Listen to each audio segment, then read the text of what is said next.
is your 2-minute warning. 2 minutes! If you haven't already, please turn on your cameras. Visibility is accountability. Get that last bit of hydration and get your notepad and pens ready. We'll see you in 1 minute and 45 seconds.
Ladies and gentlemen, welcome to the Virtual GoPro 2021, where today's top network marketing professionals are born. Are you ready? Are you ready? Please welcome to the stage your host, Fabian Fitzner.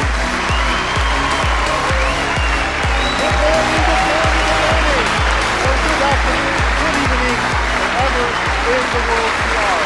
Daniel Ritz, I can see you. Good morning. Amber Treat, I can see you.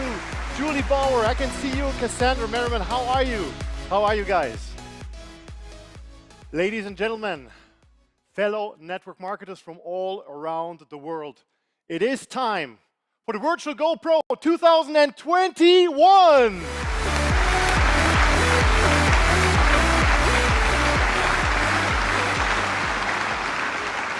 Guys, I'm so excited for the next 3 days because I know this event is going to change lives. New leaders will be born. New ranks will be hit. New dreams will be fulfilled. This event is one of a kind, and I'm so excited to share the next 3 days with you. You will hear from some of the most amazing speakers in the network marketing industry. You will have several sessions with, I like to call him the godfather of network marketing, Mr. Eric Worre himself.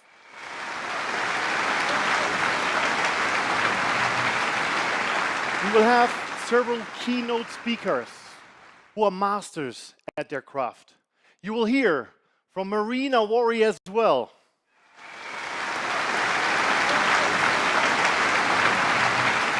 So we have some very, very exciting days ahead of us. But before we start, what I love the most about the network marketing industry is we're all family. We're all one big team. We're one big community. We share the right mindset, the same values. Right now, we might all be strangers, but at the end of this event, we will all be family. And I want to quote one of my very dear friends, Fraser Brooks, and you will see him later on. He always likes to say, network marketing turns strangers into friends and friends into family. And I want to speed up that process today a little bit. So if it's okay for you, by show of hands, tell me if we take 2 minutes, that 60,000 people learn more about each other and we all speed up the process. Is that fine with you? Please show your hand. I can see you. Okay, thank you, thank you, thank you. Perfect, awesome. Thank you, Sherry. Thank you, Patricia. Thank you, Sandeep. So what we're going to do is pretty simple. On the count of 3, you will just type your name into the chat. You also can write your name down on a piece of paper, and you can hold it into the camera if you want to. So it will be seen on the big screen as well, okay? On the count of 3, I want to see the chat explode. I want to see your name on the screen. Are you guys ready? All right, here we go. 1, 2, 3. Type in your name. Type in your name. Oh, look at that. Jeffrey, Cynthia, Deborah, Raquel, Laura, Carly, Shanti, Kelly, Valerie, Jennifer, over here, Felipe, Guillermo, Tony. Man, 60,000 people writing your name. How crazy is that? Show some love, guys. Show some love. Hit those like buttons. Amazing. Here's number 2. Now we know how we all called, we know our names, but we don't know where we are from. So the second thing is, on the count of 3, I want you to type the country where you are from. And we have more 100 countries today live, so please, let's go. 1, 2, 3. Which country are you from? Australia, USA, Canada, Israel, United Kingdom, Malaysia, Germany, Iceland, Tahiti, Romania, Malaysia, USA again, Philippines, Sweden, Belgium, Jordan, Cancun, amazing. But Cancun isn't a country, isn't it? But it's a very nice place anyways. Yeah. So guys, super excited. Thank you very much for sharing. And here's one last thing I'm going to ask from you.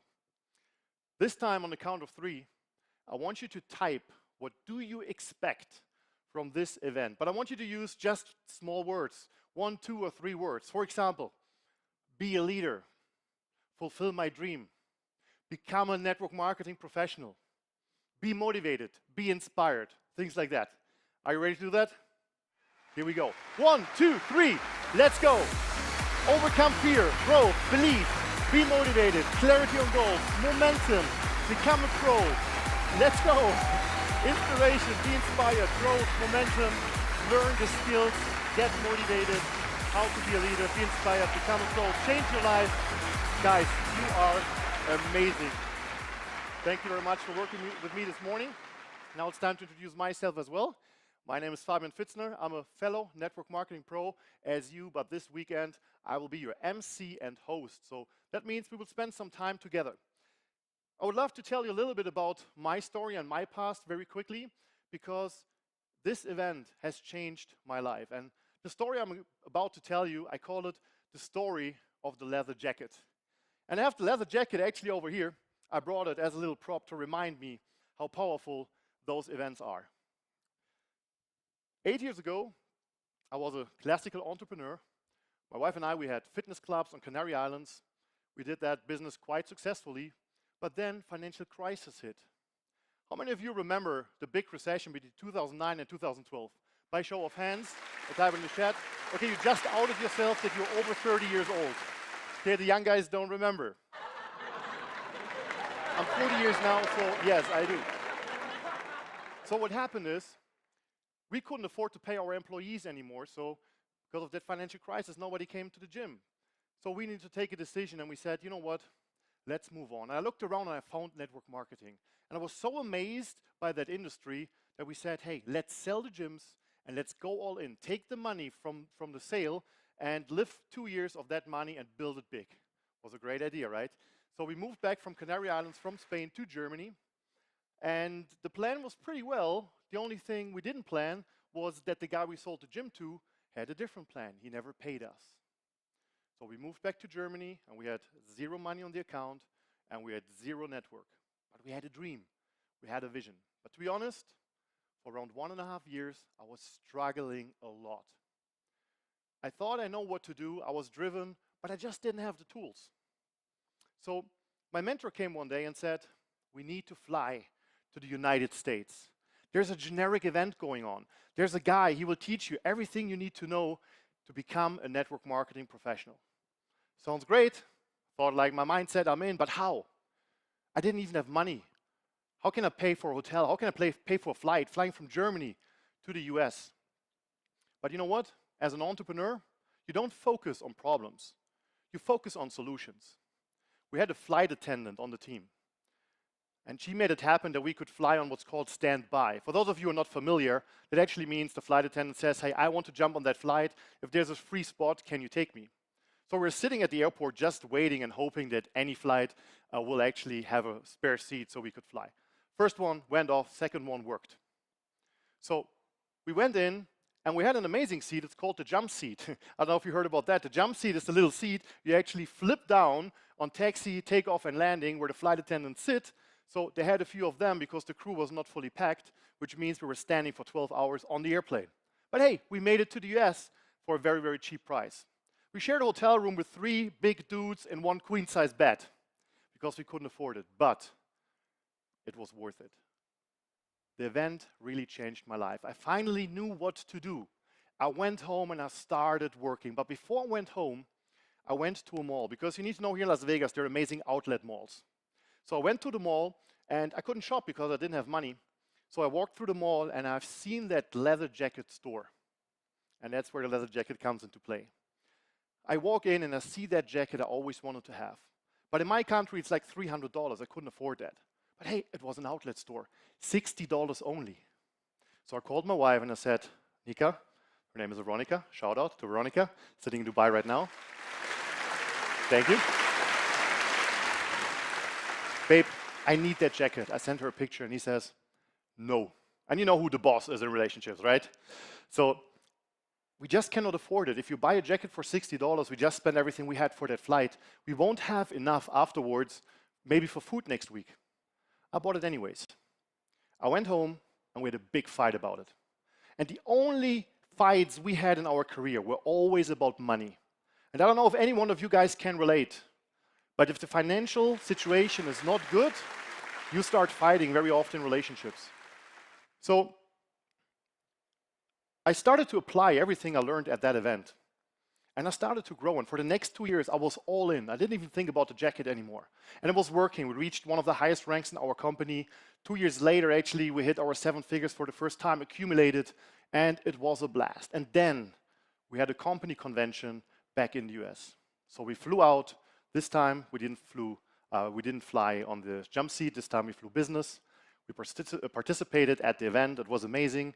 And afterwards, before we flew home, we actually also went shopping. This time, I bought 3 suits. My wife bought a few dresses. We had a lot of shoes, you can imagine.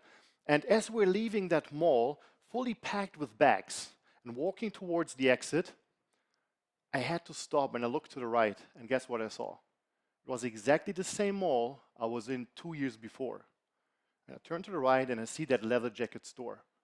And I drop all the bags, and I start crying, and I realized how much my life has changed due to that single event. So, my wish for you is exactly that.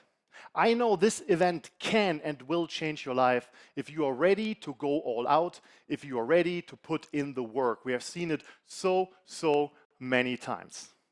Okay, guys, we have to go into a few things, a little bit of housekeeping now, make sure that everyone knows like how the thing works here during the next days, during this morning. And first of all, I would also welcome all the Facebook viewers out there. We have a free stream right now for the first 2 hours. Welcome, guys, on Facebook, on YouTube, and so on. We're excited to have you here. A very, very important thing. This is a no recruiting zone, okay? This is a safe place. That just means We know everybody loves their company and their badges and their products and their shirts. But if you are in an open room, not in a company room, that's fine. But if you're in an open room, please make sure, do not share any links, do not put your company stuff and everything into the camera. Okay, let's keep the integrity of that event because we all want to grow together. So do I get a yes from everybody? Can we just have a 1 in the chat if you agree? Just type a 1 in the chat if that's fine for you. Thank you very much. Awesome. The next thing is you have to be present. What do I mean by that? Turn your phones off because it's so easy to be distracted. I know you're in the comfort of your home. Everybody's sitting in front of the computer right now, and maybe the kids are screaming in the back, the pet is running around, the neighbor is having a construction place in his apartment, whatever. Turn your phone off. Do whatever you can to be the next 3 days present. Also, sit your family down. Talk to them. Hey, for the next 3 days, actually, I have to be in this event focused, present, because I want to change our lives. So involve them in the whole thing. Stay focused. Don't let the chat be a distraction. I know it's very cool to talk with all the people in the chat and actually have an answer to every question. But again, don't start chatting for the chat, okay? Stay very focused on what you learn here. So next thing, if you're hungry, my advice would be just order Uber Eats or any other delivery service, but don't go in the kitchen and start cooking, even though I'm pretty sure some of you are very good cooks and chefs, right? And the next thing, and that's one of my absolute favorites, 100%.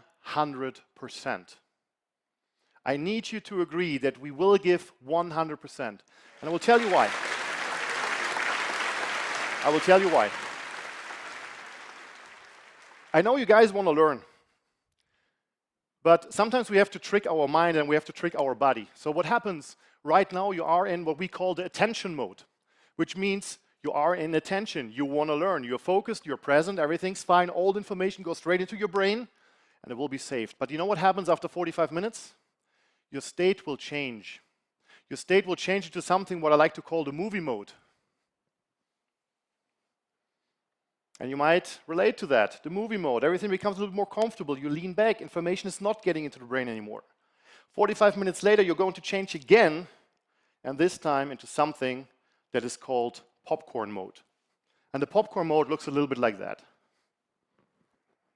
So information is like popcorn actually slamming against your head. Another one passes left, another one passes on the right, but it's not getting in there anymore, okay? So that's why we're going to do a lot of exercises. And trust me, we need to do those exercises together. So what we're going to do now is like one exercise you will see me doing with you all weekend long. And this one is pretty easy. So what I'm going to say is, please, everybody I'm going to do a double clap, up. I want you to do the double clap with me, and then you stand up with 100%. Can we do that? All right, here we go. So please, everybody, stand up. There we go. Everybody stand up, stand up, stand up. Thank you, thank you, thank you. Awesome. Okay. All right, guys, so that wasn't really 100%, but as we're standing already, let me show you why it's so important to give 100%. So as we're all standing right now, please slowly sit down, but only 99%. Sit down, 99%. You can touch the chair, but don't sit down. Just touch it, keep in the position. How many of you want to give 100% now? Okay, give 100% and just sit down. Perfect. Awesome.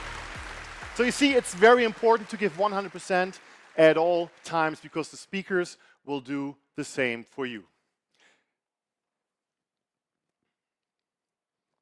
Next one, you have to show up. Be there. You paid for the ticket, you want to change your life, so make sure you don't miss any session because the sessions build up on each other. To miss a little is to miss a lot. Have water and snacks nearby. Also stay connected. If you're in our Facebook groups and Telegram groups, make sure, because there we will have updates for you during the event. Be on the laptop, not on the phone. Have your cameras on at all times. Have your audio on at all times. And your go-to source, and you will see that now on the back, is your dashboard.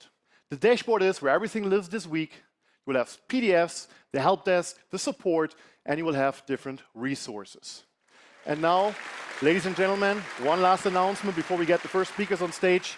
We have a lot of amazing giveaways today. So make sure that you're always on time, because those giveaways will always be given away to those who are actually on time. All right, ladies and gentlemen, the crew is ready. The speakers are ready. Network marketers around the world, are you ready? Then please welcome on stage the two people who changed the network marketing world not once, not twice, but 3 times. The first time by launching the book GoPro 7 Steps of Becoming a Network Marketing Professional. The second time by inventing GoPro Recruiting Mastery. And the third time by inventing Virtual GoPro. Here are for you, Eric and Marina Warwick!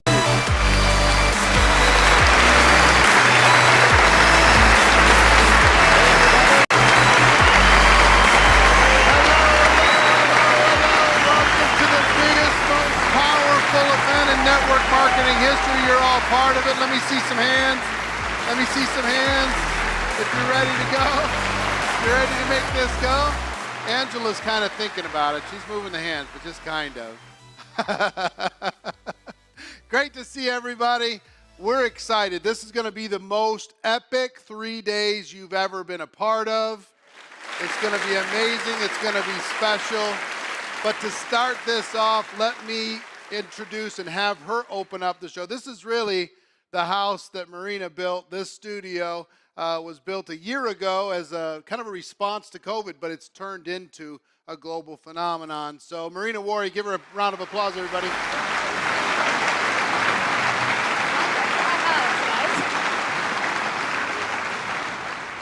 So first of all, I just want to say that I'm so blessed and I'm so excited for next 3 days because we have people from all over the world. I don't even know how many countries we have. We have almost 70,000 people who connecting us from all the continents, from pretty much every country, and we're translating it in multiple languages.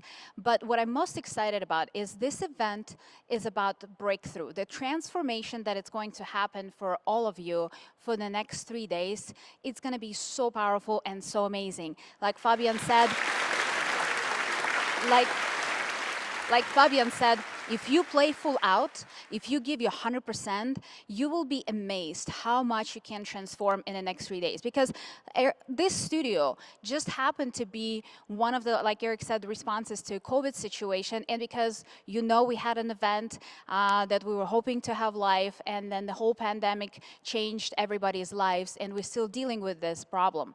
But what we did is we created the opportunity for all of us to come together. And I'm sure you already heard that from Eric before. The formula for success that he and I share together. It's say yes, tell the world, and figure it out. So what I want you to think about in the next 3 days, who do you want to become? Who do you want to become in your network marketing career? Who do you want to become in your life? Who do you want to become as a spouse or as a significant other, for your friends, for your family, for your team? And say yes to that person. Say yes to that person. Say yes to those dreams. Say yes to all the transformation that it's about to happen. Don't worry about how. A lot of people confuse the two, and they want to think about like, oh, how it's going to happen, how I'm going to make it next rank, how I'm going to achieve the next income level, or whatever it might be. Don't worry about the how. Just make a decision what you want it to be, what your dream is, what your life look like, and who do you want to become. And during those 3 days, we're going to help you. We're going to equip you with the tools and ideas necessary so you can go out, and after those 3 days, don't do it yet, but 3 days from now, go out and tell the world. Tell the world about your dreams. Tell the world about who you're about to become, and then figure it out. So, Eric, this is your show. I'm a guest. So I'm giving it back to you. Everybody, give Marina Warwick a big round of applause. You don't know how much goes on. Let's crush it. She makes it happen. Love you. All right. Okay, if you're excited, if you're ready to get into some training, if you're ready to start this process, put a number 7 into the comments. Let me see all the 7s. Let me see. Cool. Very exciting. You know what's so fun? As I'm looking at all of you up on the screen, I see people driving. Please be safe while you're driving. I see people with kids. I see people with pets. If you have one of your pets, show your pets up on the screen. If the kids are around, show the kids. If your spouse is around, show your spouse. But it's great to see everybody all around the world. As Marina said, we have approximately 70,000 people from over 100 different countries around the world. I looked 2 days ago and I lost count, but it has to be 1,000 different companies that are represented. People didn't think this was even possible to do, to bring a group of people together like this around the world.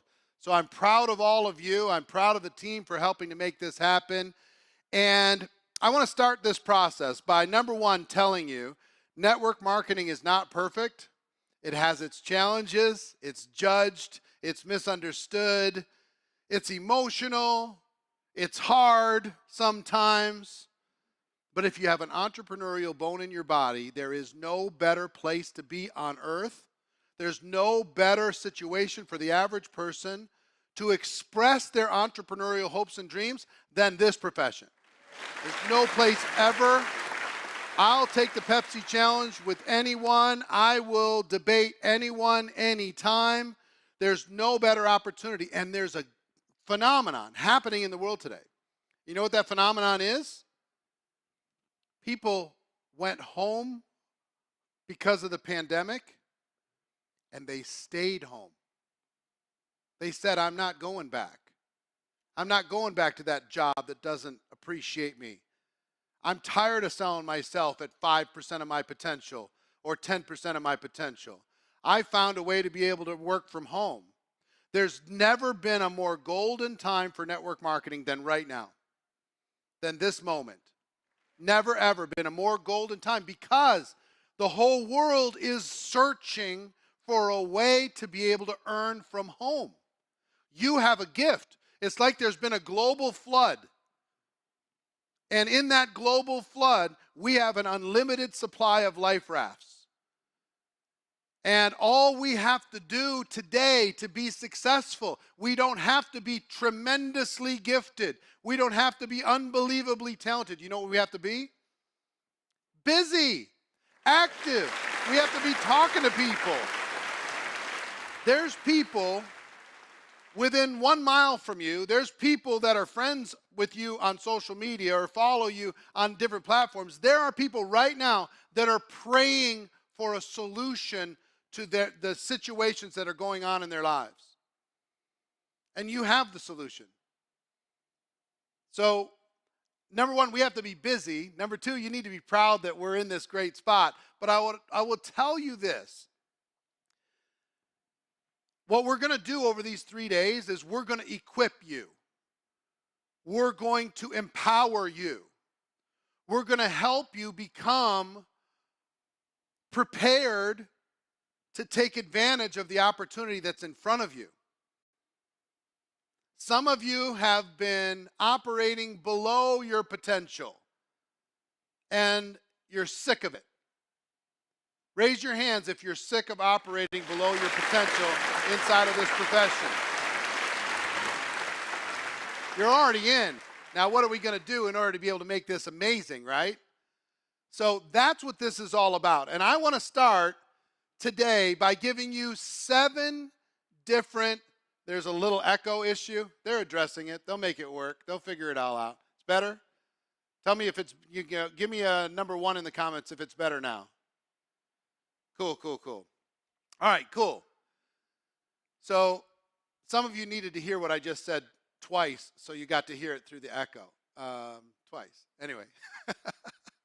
Listen, the biggest thing, guess what today is about?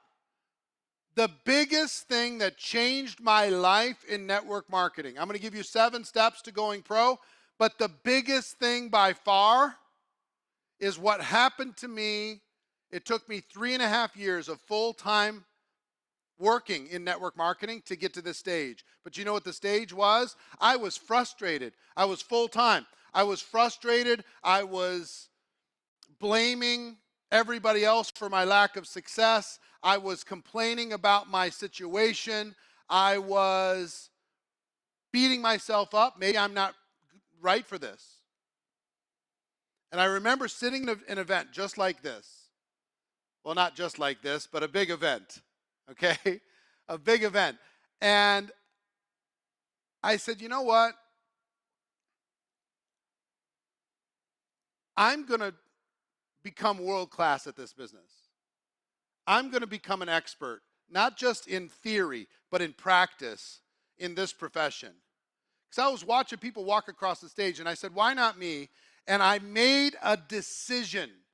What I want you to understand today and this weekend is about you making a decision. Now, I thought that I'd made a decision a bunch of times because I'd been involved full time in network marketing for 3.5 years. I thought I made a decision, but in truth, there were some things that could knock me out. If my top person on my team quit, or if my upline was mean to me, or if I wasn't appreciated appropriately, or whatever it was, there was something that could knock me out of moving forward in my business. When I made the decision, I got to tell you something. When I made the decision, Esther, when I made the decision, Chelsea, when I made the decision, Ania, when I made that decision, guess what happened? All the fear and doubt and insecurity left my body. It was gone. I made the decision and I had a plan. I was able to move forward once I made the decision. Things became clear. The decision's really hard to get to. Some of you, that decision might be made some point during these three days. Some of you have made it already. Some of you are going to make it a week from today. But once you make it, I went from a 6-figure earner to a 7-figure earner in 18 months. Once I made the decision. Oh, that's not true. Not 18 months.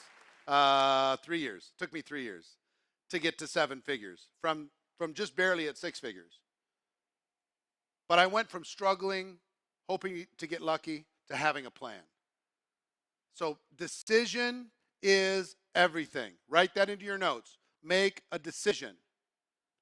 There's a lot of decisions you're going to need to make over the course of this weekend in terms of how you're going to move forward in your business. Now, let me get into the 7 keys. Now, decisions involved in all of them, but the 7 keys for you going pro.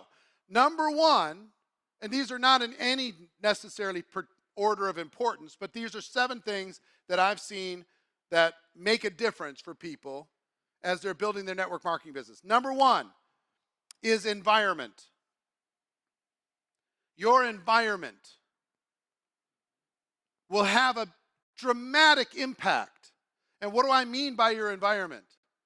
I mean the people that you allow into your life, the influences that you allow into your life, the sounds and the visuals that you allow into your life. For some of you, your environment is not serving you. Binge watching Netflix or listening to negative voices in the world or divisive voices in the world is not serving you. Some of you are hanging around people that are specifically trying to hold you back. Your environment is critical. So it has to do with your associations, the people you spend time with. It has to do with shielding yourself from negative influence and inputting as much positive influence as you possibly can. And it has to do with your community. Your community. For these 3 days, we're all part of this community. But when these 3 days end, you need to make sure that you're involved in a community that will support you and push you to do what you're capable of doing. So your environment's very, very important. You've got to take charge of your environment. You have to take charge of your environment. So that's number one. Number two, skills. Your skills. When people ask me, what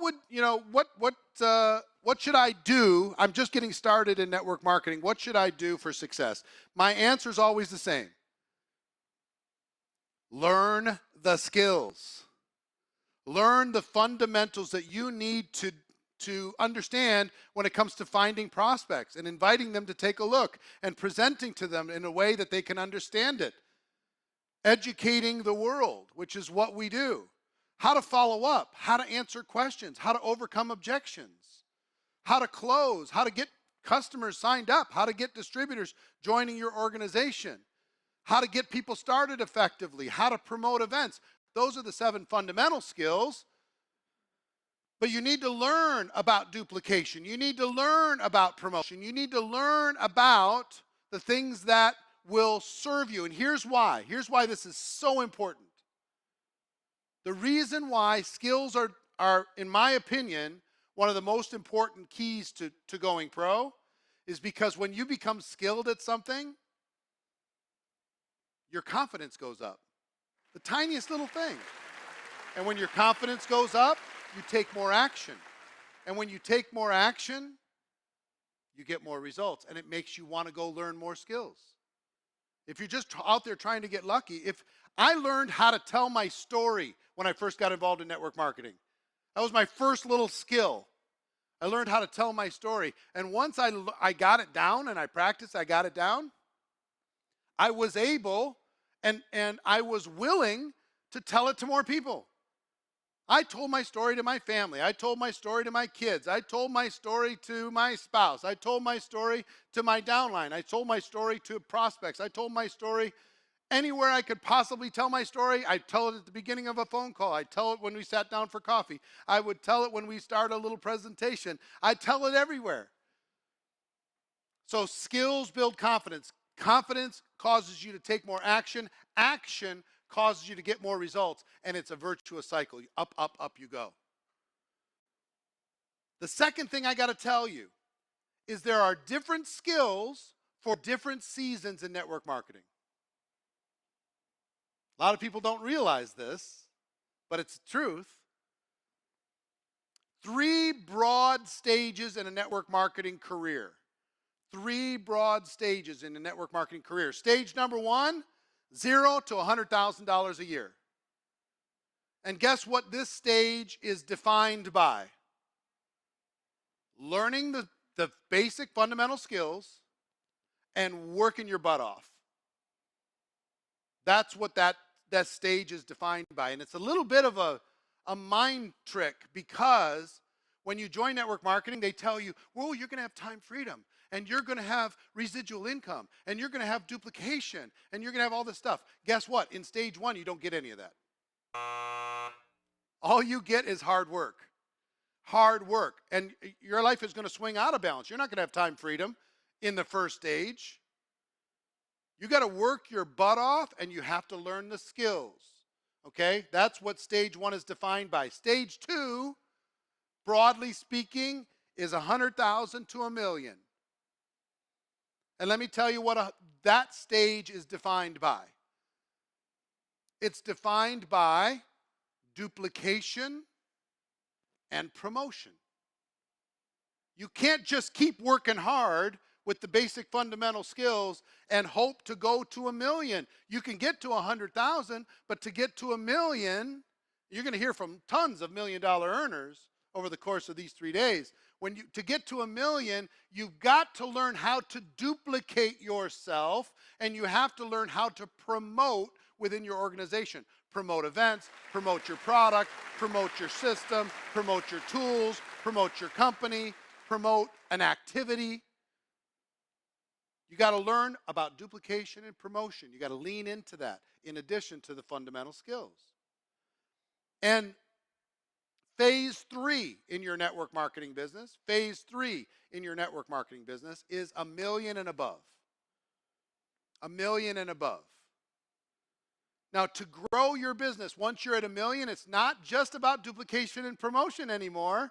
it becomes about leadership development in yourself and leadership identification, mentorship, and communication on your team. The duplication of more leaders on your team.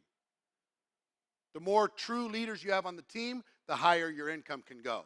Going from the million to 2 million, 2 million to 3 million, 3 million to 4 million, that all has to do with leadership in yourself and leadership duplication on your team. So throw into the chat, what stage are you in right now? 1, 2, or 3? 1, 2, or 3? Some 1s, some 3s, some 2s. Congratulations, 3s. And I gotta ask, how many of you that are in stage 1 are ready to make a decision to get yourself into stage 2? Show me some hands if you're ready to get yourself into stage 2. Let's get that 6-figure thing done. And how many in stage 2 are sick and tired of sitting around at that 6-figure thing? You want to get the 7-figure thing done. How many people would like to do that? Let me see some hands, some of the 6-figure earners. I see you.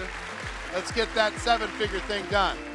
All right, so skills. Environment's number 1. Skills number 2. Third thing, you need to learn now more than ever. You have to learn to adapt to change quickly. Most people hate change. Guess what the best entrepreneurs in the world do? They adapt to change quickly. What did we have to do? It was September of last year, and we had GoPro coming up. We saw what happened in the world, and we made a decision, and we built this studio in order to be able to reach the world. That's an example of adapting to change quickly. But today, in network marketing, guess what? If you're not actively utilizing social media, if you're not actively utilizing technology, if you put your head in the sand and you're waiting for things to come back to what they used to be, you're going to get demolished. Right now, network marketing is a tale of two cities. There are those who are waiting for face-to-face to come back. They're praying for it to happen.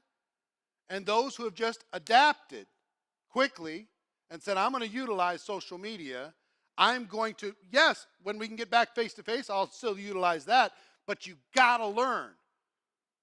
If TikTok is where people are getting recruits, we got to talk about TikTok. I don't care if you like it or not. We have to adapt.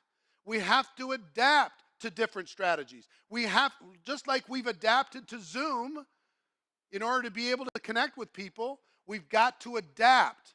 So what I want you to pay attention to, this key, adapting to change quickly.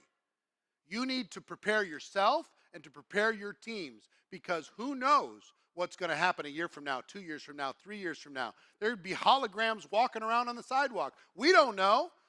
We have no idea. But wherever it goes and whatever we need to do in order to be able to serve our teams and reach our community and help people with our opportunity, we've got to be willing to adapt quickly. Some of your compensation plans in your companies need to change because the times have changed. And you've got to, instead of fighting that and being afraid of it and being scared and having a scarcity mentality, you've got to embrace the fact that some change is going to need to happen. Your products may need to change. The commissions on those products may need to change. 1,000 things could happen, but here's the thing. If you decide right now, I'm going to be ready to change, I'm going to pay attention to what's working in the world right now, and I'm going to prepare my team to be the fastest team in the world when it comes to accepting new things and moving into the future. Show me some hands if you're ready for that. Come on, let me see. Be ready for change. Key number 4, self-investment. Self-investment. Why is this so important? Here's why this is important. You're the asset. You are. It's not the building, and it's not the inventory, and it's not the employees, and it's not the infrastructure. It's you. Show me somebody who does not invest in developing themselves, and I will show you somebody who's operating at 2% of their potential. It makes no sense. Now, you're all here, so you've already agreed with this concept. Hey, I'm going to invest in 3 days. I'm going to invest in growing my business. But you've got to learn some new skills.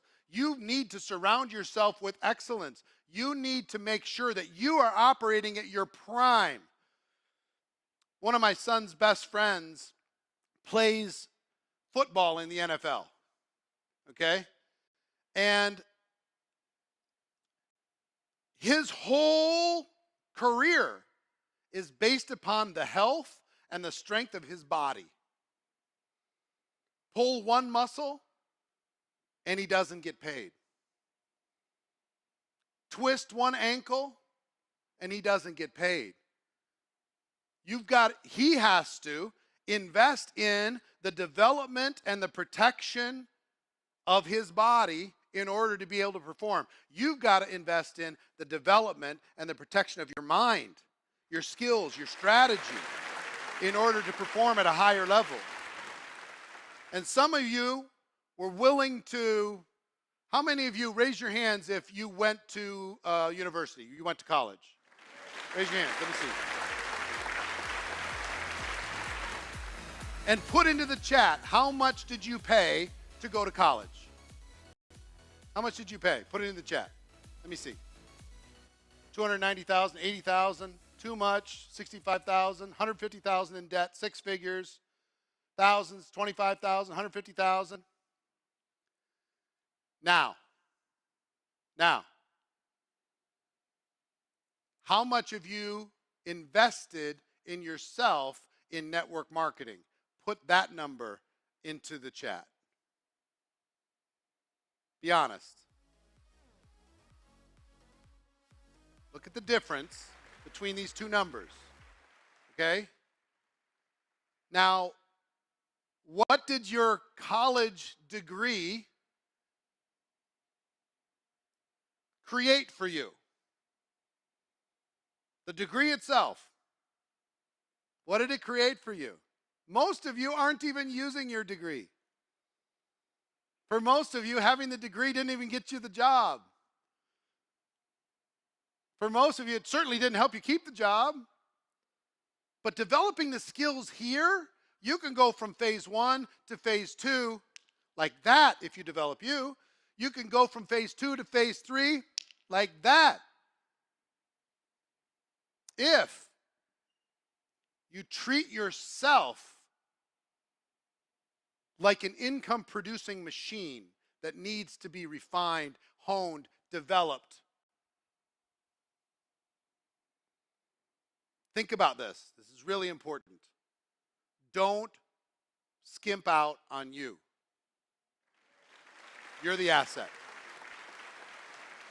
Number 5, mentors and masterminds. I've learned in my life that a mentor is a priceless thing. A mentor is a priceless thing. And I got to tell you, let me ask you a question. What would you rather have? Okay, I'm going to give you the first one as number 1, and I'll give you the second one as a number 2. So you'll put 1 or 2 into the chat, okay? Would you rather have a mentor that became a close personal friend, that spent personal time with you, maybe came to your house, molded you, challenged you, took you to lunch, took you to breakfast, hung out with you, helped you get better? Or 2, a virtual mentor that you never met, but they gave you great information? What would you rather have, 1 or 2? Almost all ones. Almost all ones. Now, let me tell you a secret about mentors. And the millionaires that you know would agree with this secret. A virtual mentor is better. Way better.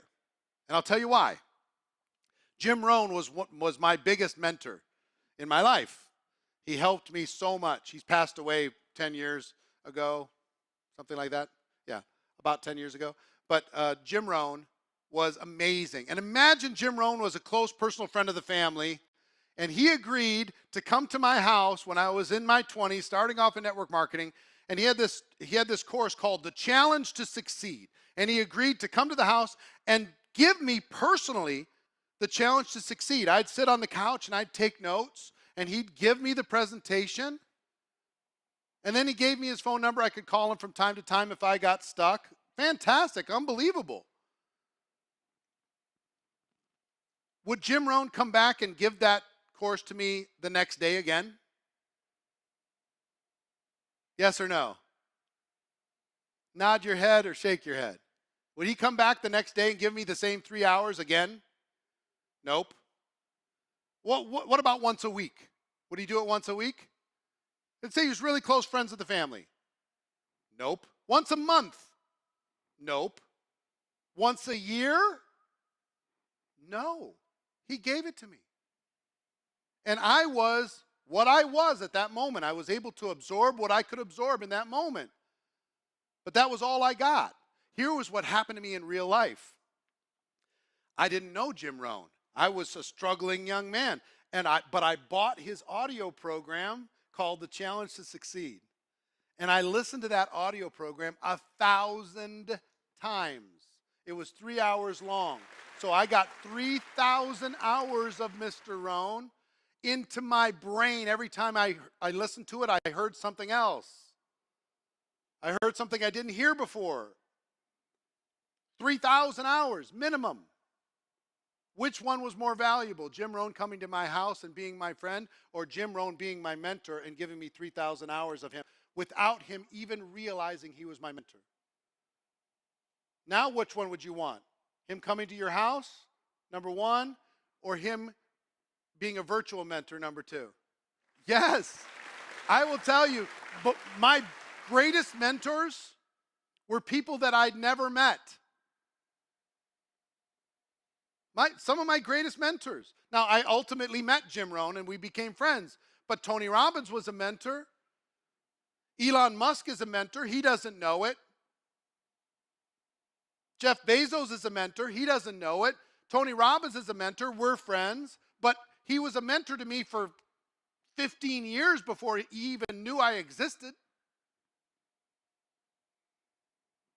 Virtual mentors are priceless.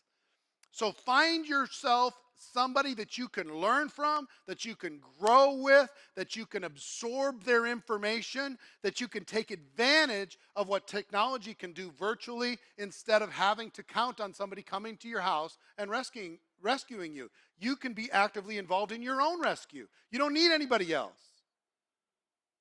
So create a group of mentors that are going to direct you into your future. Og Mandino, yes, Claire says. Og Mandino. He was a huge mentor of mine, and then we became friends. Crazy. You'll attract your mentors, but my friendship was nice. His information as a virtual mentor was life-changing. That's the difference. So I said mentors and masterminds. Mentors are, you can create a group of people that will guide you and direct you in your network marketing journey to save time, to move forward more efficiently. They're like a literal time machine. You engage with this mentor and you become 3 years smarter without being 3 years older. They're literally like a cheat. They're like a shortcut. So mentors, number one. Masterminds, number two. What do I mean by that? Your environment again.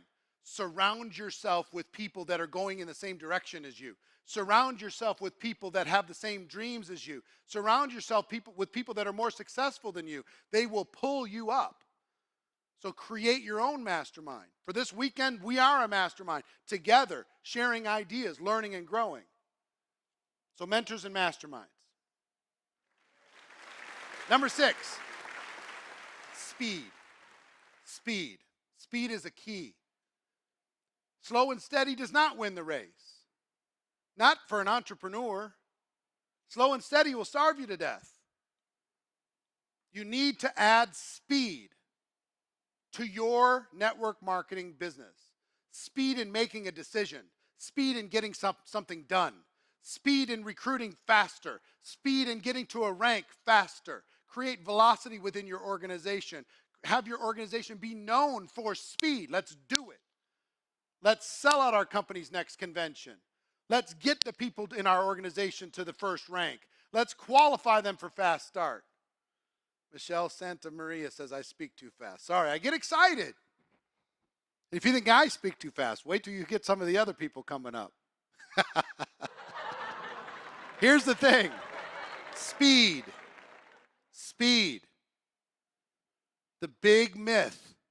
I'd rather be the turtle than the rabbit. Not in network marketing. You know, people say, well, you can't beat somebody that won't quit. Yes, you can. Yes, you can. If somebody's just like doing this is what they're inch by inch. It's a cinch. You know, I'm going to get to success. Slow and steady wins the race. You know, I don't need to be fast. I just need to stay involved. You know how many people I've known over the course of my life that they're like 5 years into their network marketing journey and they're like, I'm still here. I'm still alive. They haven't rank advanced in forever. They haven't recruited anybody in forever. They haven't added new customers in forever. And they think by hanging around, it's going to create success for them. You've got to put some speed into your business. Recruit 20 people in 30 days. Go on a 90-day run. Those 20 and 30s and 90-day runs changed my life. I'm going to teach you tomorrow why to do a 90-day run and how exactly to do a 90-day run to change your life. Who's ready to change your life? Show me some hands. Let me see. You ready? All right, and number 7. Number 7. You know, number 1, environment. Number 2, skills. Number 3, adapt to change quickly. Number 4, self-investment. Number 5, mentors and masterminds. Number 6, speed. And number 7, ready? Obsession. Obsession. Show me anybody who's ever done anything great without having a level of obsession about accomplishing that goal. And I'm not saying obsession in terms of full time. I'm saying obsession in the time you have. You have 2 hours a day, you're obsessed in those 2 hours. You're dreaming about it, you're thinking about it. When you're having lunch, you're thinking about it. You're obsessing about it, you're focused about it. Steve Martin wrote this great book called Born Standing Up. He said, if you want to be a comedian, your friends need to be comedians. You need to be writing jokes every single day. You need to be performing for all your friends. You need to be thinking about it during lunch, and you need to be thinking about it when you're having a cup of coffee. It needs to consume your brain. That's what I'm talking about. When this starts to consume your brain, you'll go from stage 1 to stage 2. You'll go from stage 2 to stage 3. But I will tell you right now, greatness requires a level of obsession.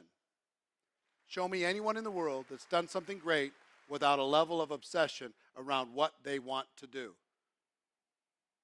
I don't believe you can show me that person. So think about, what is your level of obsession right now? Totally obsessed, 100?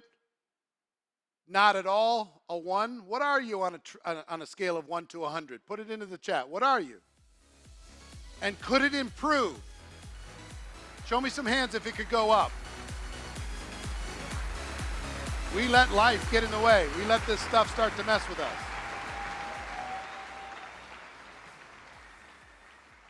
So those are 7 keys. We're going to be talking a lot about this, about decision, about acceleration, right?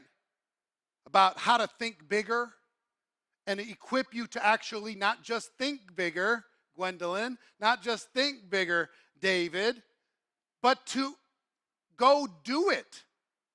Christian, we can make it happen. Adriana, this is your time. This is your moment. This is your situation. You don't have to play small anymore. You don't have to live in the excuses anymore, and you don't have to beat yourself up anymore.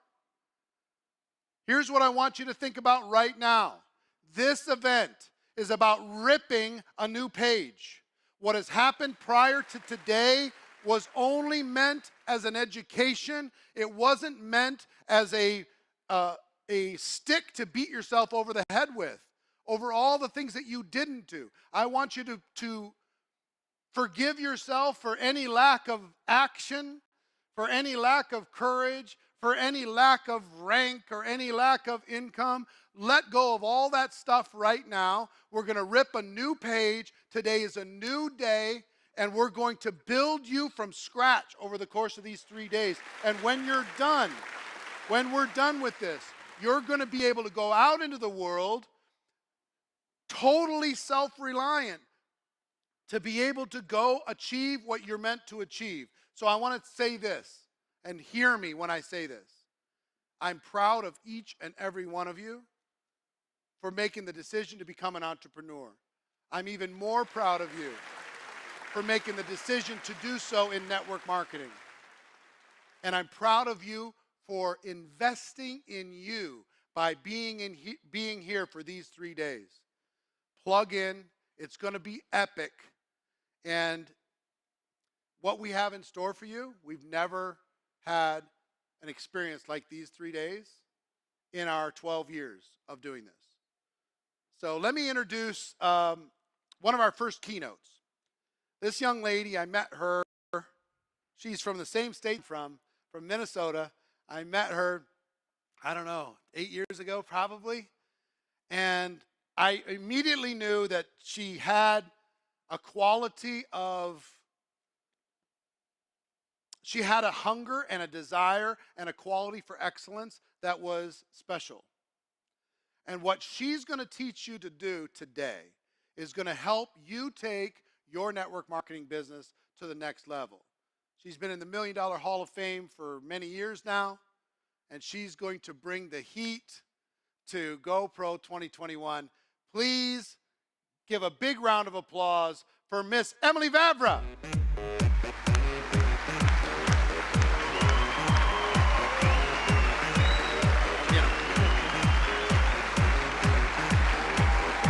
Hello, GoPro! How many of you are feeling inspired right now? Sherry, are you feeling inspired? Darla, are you feeling inspired? That's beautiful. But I have to tell you that being inspired is far different from being transformed. And if you're up for being transformed, I want you to look at me right now, and I can see every single one of you. And I want you to raise your hand if you're up for being transformed.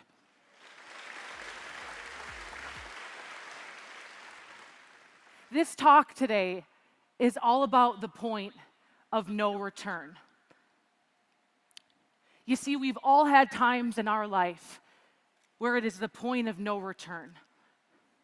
And there's a split moment where you can make a decision that could change your whole life. And getting excited about network marketing is one thing. Signing up for your products and company is one thing. But going all in is a whole different thing. You see, I grew up functionally different than my siblings. Youngest of 3, we were raised by a single mom. For the longest time growing up, I felt like there's got to be something wrong with me. I'm not as smart as my sister. We're 13 months apart. And I remember it vividly when my mom said, "Hey, you're just too close in age. We want to keep you 2 school years apart." And the more I learned, I'm like, oh, it's because I'm not smart enough, right?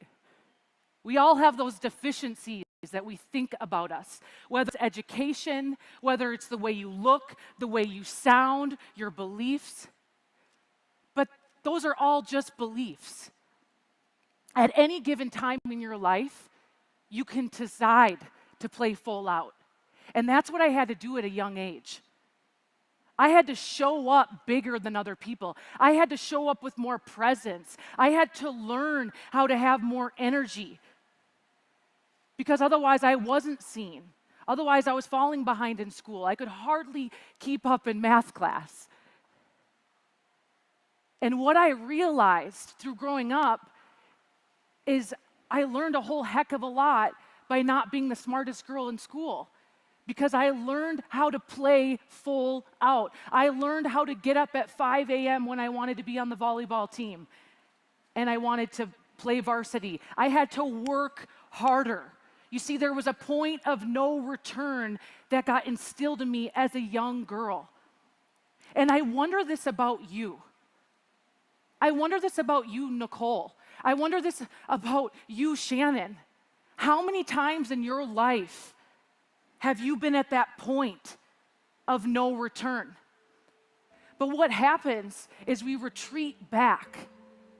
We constantly retreat back when the transformation is actually when we step through. You see, when I started in network marketing, I said yes. Of course I said yes. Who wouldn't say yes to this profession? But I didn't really decide to lead until my second year in. You see, I was trying as hard as I could at network marketing, I thought. I was doing everything. I was showing up to the calls, I was showing up to the events. But I relied so much on the mentors above me. You know, sometimes when you're surrounded by great people, you start to think you're great, right? Like some of you are surrounded by really great people. But once they leave, are you still great? Think about that. And something happened for me. You see, I was in a pivotal moment of, do I keep going forward with network marketing or do I stop? Because I could hardly pay my bills, and I moved into a studio apartment, and it was so gross. My clothes smelled like my food, okay? It was just like nasty. If anybody's ever lived in a studio apartment, you know what I mean. And I needed a new car. At the time, I lived in Minnesota, and it was just a struggle, man. I was struggling. I was struggling to get up. I was struggling to do my calls. I struggled so much, I got another job, and I wanted to give up. I wanted to give up, and I struggled so much with eating. I had food issues, and it was just this, the demons were coming in, man. And I remember vividly, it was snowing and it was freaking freezing in Minnesota. Thank God I don't live there anymore. But I had this moment of, what am I going to do with myself? Who am I going to become? Because I'm running. And some of you are running. You're running from who God created you to be. You're running from the person that you really love. You're running from your destiny. You're running. And I was running. I wanted to run away. But instead, I decided to move my feet and to take that step forward. And when I did that, it changed everything for me. I started to transform from the inside out. And that is what you're all called to do. You know, it's so funny. The other day I was on a call with a friend of mine in LA. And she said, I'm so motivated. I want to change my life. I'm like, that's great, honey. That's so great. What are your goals? She said, I want to do this charity, and I want to create this business, and all these goals. I'm like, that's amazing. You want to change the world. You and every single other beauty queen out there. That's awesome. How are you going to do that? I asked her, how are you going to do that? I don't know. I don't know. I don't know. And I kind of chuckled. This is what I call hard love. And I said, I don't believe you're ever going to do anything, if I'm going to be honest. Because if you cannot change the square footage around your feet, you are certainly not going to change the world. If you cannot change one person's life, you are certainly not going to make a dent in the universe. You see, You change lives and you change your life 1 square foot at a time, 1 step at a time. That is how you change the world. So many people want more. You're here today because you want more. I know that about you. You are already my people. However, you've got to look at your life right now and all the things you're focused on and all the areas of where your time is going to. And every single time my life gets crazy and every single year I've grown, okay, I go back to what's called essentialism. You see, when I talk to people and when I'm out there in life, I find that so many people are doing 1,000 things, getting nowhere fast. Okay, they say yes to this commitment and yes to this commitment, and they're spinning. And you heard Eric talk about greatness and what it really takes. And there's this story out there saying you can do it all, you can have everything. And I think that's just complete BS. If you want to be great, you've got to choose. You've got to choose where you put your time. So I love this diagram you can see up on the slide, because the non-essentialist is yes, yes, yes, yes, yes, yes, yes, yes, yes. You know who you are, Veronica. Yes, yes, yes, yes, yes, yes, Fran. But the person who knows what is essential, who knows what they're focused on, they say yes to a few things that matter. Your family, what you're focused on, what's going to build your dreams. And when I knew, hey, I want to make $1 million a year, I was like, okay, a millionaire is worth $500 an hour. So is this activity equivalent to $500 an hour? Yes or yes. I changed the way I made decisions. And this is a few different ways that you can change ways you make decisions as well. Is you can say to yourself, is this supporting where I'm trying to go? Is this supporting my dreams? Does this make sense to where I'm trying to go? And that's how I decide what's a yes and what's a no.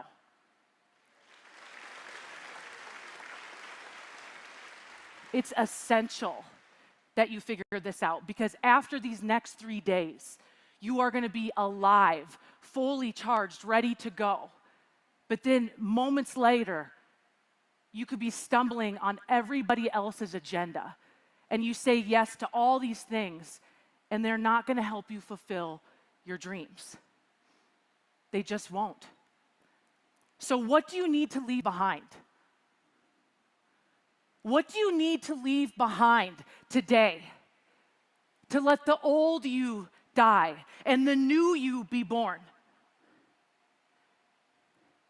You know, sometimes we just say, God, give me my dreams.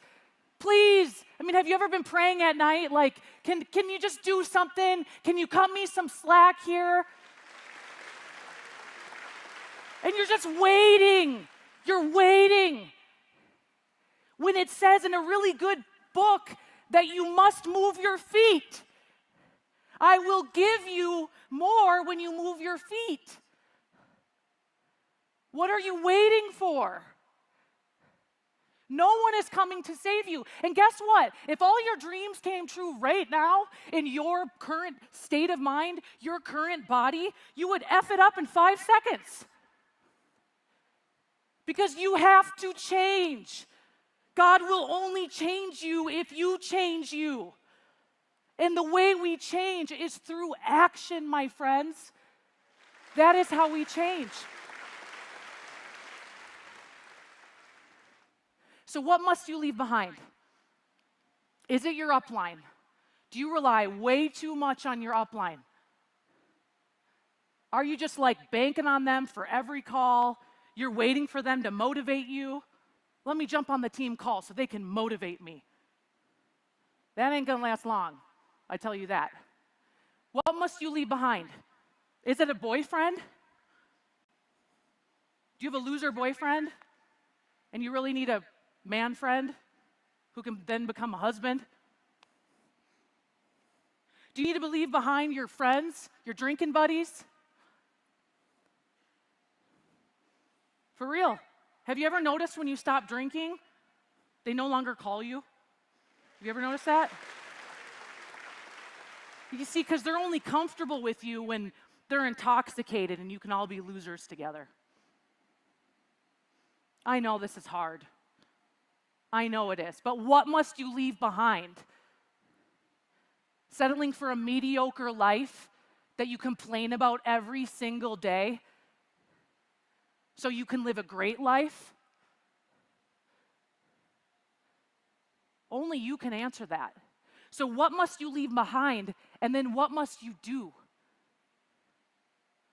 That's my question for you. Some of you are willing to share what you must leave behind. I got to tell you,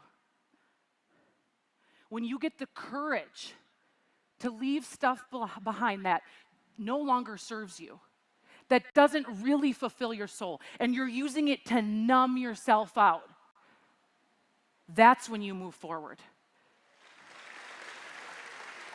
And you start to realize, I was given all of these amazing gifts from my Creator. I feel so much better when I'm surrounded by people that are like-minded. I feel so much better when I really focus on what's essential to me. And I'm moving forward to the things that matter most to me and not far away. And when this happens, let me tell you, people will look at you and they will say, who is Brenda? Oh yeah, I once knew her. She's changed a lot. Who is Sandy? She's really changed. People look at me and they say, who is Emily? Who does she think she is? And I say, I know exactly who I am. And I like to joke that the black sheep of the family eventually becomes the goat. I like to joke about that. Because it doesn't matter where you come from. It doesn't matter how smart you are. None of that matters. What matters is that you say yes and you cross the line. The point of no return. And if you trust me, if you are open, I want to walk you through something that changed my life. If you'll stand up right now. This is what I like to call a defining moment in my life and in your life. This is for you. This is not for me. I want you to close your eyes. And I'm taking you into a dark room. We are in a dark room, my friends. It is pitch black, and it is only you. Now I want you to look over your left shoulder. And a spotlight is shining down. And I want you to keep your eyes closed. And when you see that spotlight shine down, you see those that love you. You see your children. You see them look you in the eyes. They're looking up at you and they're saying, Mommy, Daddy, go, do it. You see your loved ones, you see your family. And they say, why don't you move? Why don't you move forward? I believe in you. The spotlight turns off. You look to your right, and there's now a new spotlight. And it's shining down on your business partners. It's shining down on a man who's praying at his bedside for a solution. He's praying and he's saying, help me, help me. God, send me an angel, send me an angel. The spotlight goes away. You look behind you and you see everything you hate. You see your dead-end relationships. You see the living room you'd wanted to redo for 10 years. You see the getting up early. You see the job you can't stand. You see the limiting beliefs. You see the addiction that you're trying to beat. You see everything that you cannot stand, your old life. The spotlight goes away. Look forward. You see out in the distance, there's a light shining down. It's far away, but you can see it. Close your eyes, you can see it. What do you feel? You see it, and you see your dream life. You see money coming in. Money's not an issue. How do you feel? You see your kids so proud of you. They're so proud of you. They say, that's my dad. That's my mom. They help people. How does that make you feel? You see yourself living by design. You feel bold. You feel courageous. You feel confident. You don't limit yourself. There's no limits. How does that make you feel? But the light starts going away. It's going away. And you suddenly feel a rubber band around your waist. You feel a rubber band, and it's pulling you back. It's pulling you backwards. And you're like, no, what's going on? It's trying to pull you to your past. It's trying to pull you back to this old identity. And you feel it, and you don't want to go there. You don't want to stay where you are. You want to move forward. So what you must do is break the rubber band. You've got to break it, and this is a moment. This is your moment. You have to break the band. So feel the rubber band. You feel it. Feel it on your body. Feel it on your stomach. And on the count of 3, if you are bold, if you are ready, you got to rip that rubber band off. Do it with me. 1. It's going away. You are not retreating. 2. And when I say 3, you step forward. 3, step forward. Step forward. Rip it off. Rip it off. Pull it off. This is your new life. You are not going back. You are not going back. Welcome to your new life. This is your home. This is where you belong. Focus on this. Moving forward, moving your feet forward. This, my friends, is where you belong. People are waiting for you. You are designed for so much more than how you're living. You are called. And it is time for you to live your greatest life. Not my life, not Eric's life, not Marina's life, your life, however you want it. I want you to celebrate with me. I want you to celebrate and dance wherever you are. Grab your kids, grab your cat, grab your dog. This is one of my favorite songs because your life is the greatest show. Your life is the greatest show. Feel it, embrace it. Let's do this together. Right? You ready? Who's ready for the greatest show? Let's go. Let's do this together. Please play the song. It's one of my favorite songs. Let's break this. This is everything you've ever need. Okay? This is for you. Let's go. For you.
What must you leave behind?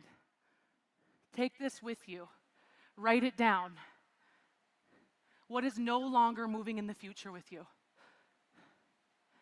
This is your moment.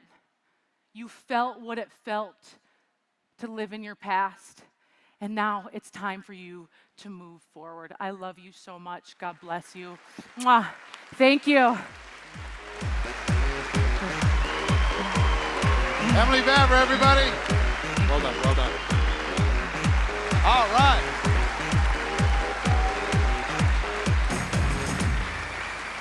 How was that?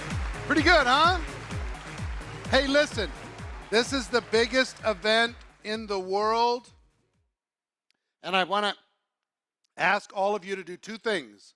One, if you know somebody that has a ticket, make sure that they're checked in and they're registered and they're here. We don't want you to miss anything. We've got some big stuff coming up. We've got Ed Milet coming up. We've got a whole branding section coming up in just a few minutes. But that's number one. Number two, if you know somebody or care about somebody that needs to be a part of this for the next 3 days, have them go to GoPro2021.com, get themselves a ticket. If you're watching online somewhere right now with free preview, GoPro2021.com to get yourself a ticket, okay? Don't miss the rest of this. It's going to be epic. Now, listen, I want all of you to kind of anchor the moment that we just went through with Emily, and I want you to answer this question to yourself. I want to give you 2 minutes to think about this question. What decisions do you need to make this weekend? What decisions do you need to make that will change your business and move your business forward? What decisions do you need to make? Let's take 2 minutes right now. I want you to spend the time and write it down. Write down what decisions you need to make. Go ahead and go.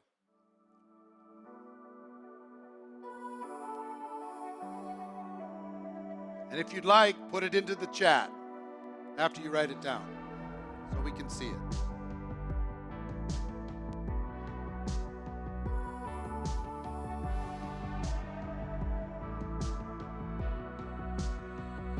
I let you through the first mistake. I follow every move you make.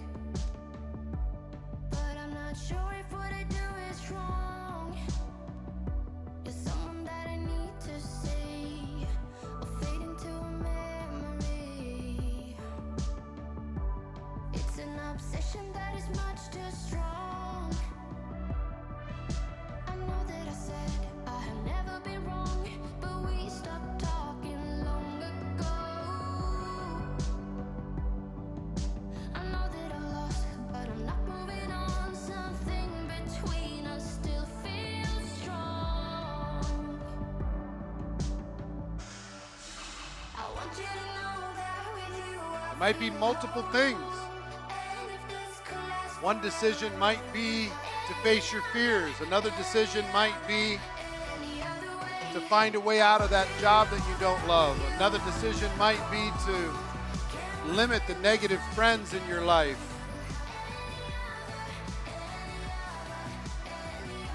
A decision might be to stop playing small, or to change some negative habit and replace it with a positive habit.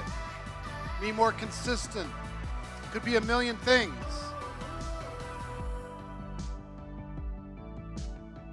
Okay, you got it? All right, here's what we're going to do. If this is your first time in a GoPro event, let me see your hands if this is your first time in a GoPro event. Let me see. Shake your hands at me. Let me see. A lot of you. Wow, so cool. Welcome. You're going to love this. We have the technology to break you into little breakout rooms of 4 to 6 people. So we're going to do that right now in a moment. We're going to break you into rooms just randomly of 4 to 6 people. And what we want you to do is share what decisions you need to make this weekend. We want you to share that with the group. Because when you share, you make it real. When you share, it goes out of just possibility and into reality. You can speak it into existence. So we're going to put you in a group for 12 minutes. And here's the rules. You ready? The shortest hair in the group, the shortest hair is the timekeeper. And the longest hair in the group goes first. Okay? Shortest hair is the timekeeper, longest hair goes first. Everyone gets 2 minutes, equal share, equal voice. Be willing to be honest, transparent, and vulnerable, and hold the space for others to do the same, okay? You're going to see a 60-second timer warning, wrap up the conversations, and then when we come back, we're going to grab some quick kind of aha moments from a handful of you, okay? So 12 minutes, you don't need to do anything. We're going to send you into the breakouts, and when there's a done, we'll bring you right back into the studio here, okay? You ready? Play all out. Play all out. Share what decisions you're going to make this weekend with the group, okay? Go into the breakouts now. It's getting closer to midnight. I try to get closer to you. Drinking courage from my red cup now. I will soon make a move. Ooh, I can taste it. The bittersweetness of taking a shot. A risk worth taking. If it's a shot of love, baby, I adore you. Maybe I adore you. Yeah, I'm feeling high, I'm up on cloud nine. Baby, I adore you. I try to focus on breathing. My heart is skipping a beat. Your lips against the red cup makes me lose my mind completely. Ooh, I can taste it. The bittersweetness of taking a shot. A risk worth taking if it's a shot of love. Baby, I adore you. Maybe I adore you. Yeah, I'm feeling high, I'm up on cloud nine. Baby, I adore you.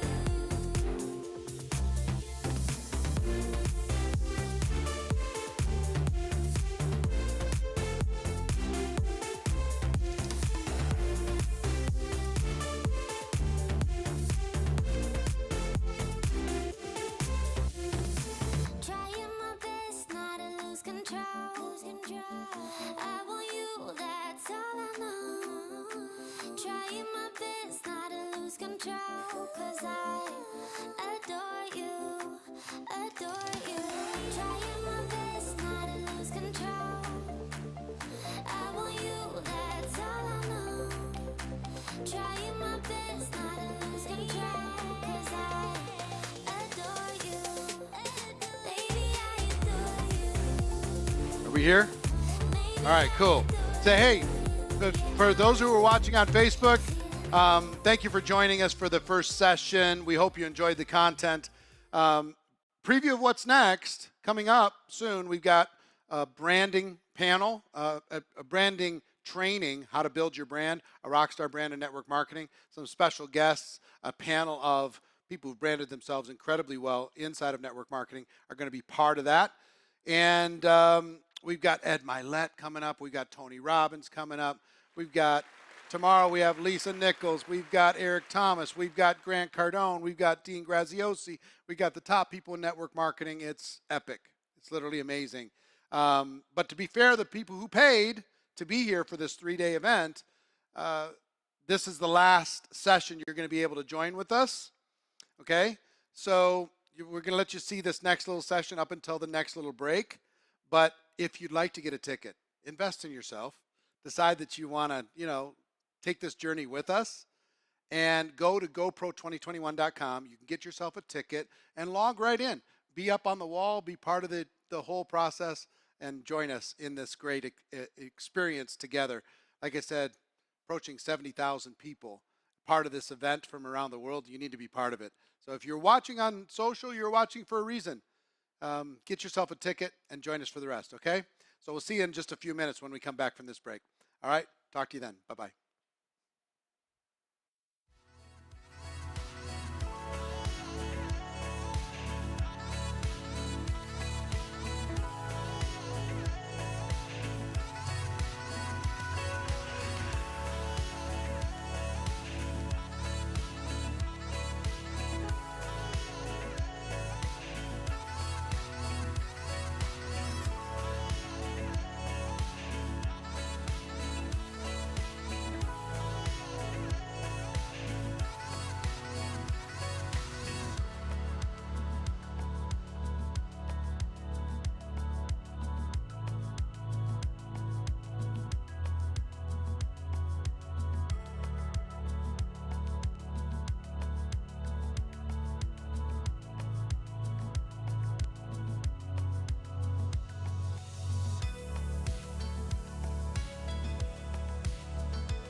So small, watch the clock ticking off the wall. But tonight I'm letting it go. Spend my coin for sure. I'm gonna be myself, or I could be someone else. No one's stopping me now. I'm gonna skip my breaks, I'm gonna make mistakes. I just wanna feel alive. It's just what I do when I'm out, so try not to hold me down. Feel alive when I'm in this town. Look at those beautiful stars. I wanna drive a faster car. Nothing can break me, no, no, nothing can break me. Try not to hold me down. Feel alive when I'm in this town. Look at those beautiful stars. I wanna take a trip to Mars. Nothing can break me, no, no, nothing can break me.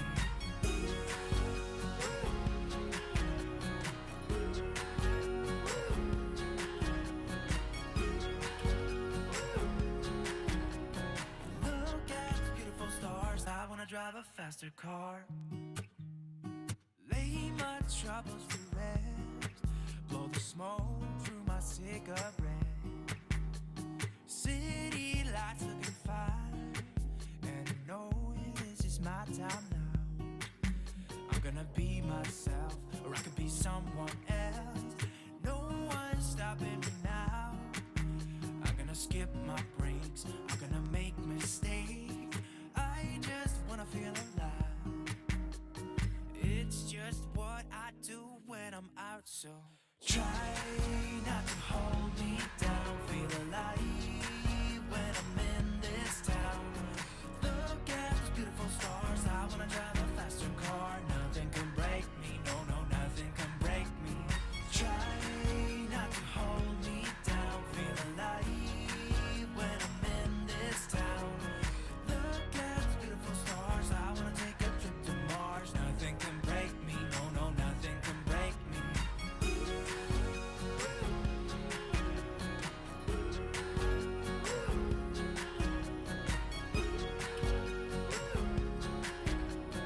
Look at the beautiful stars. I wanna drive a faster car.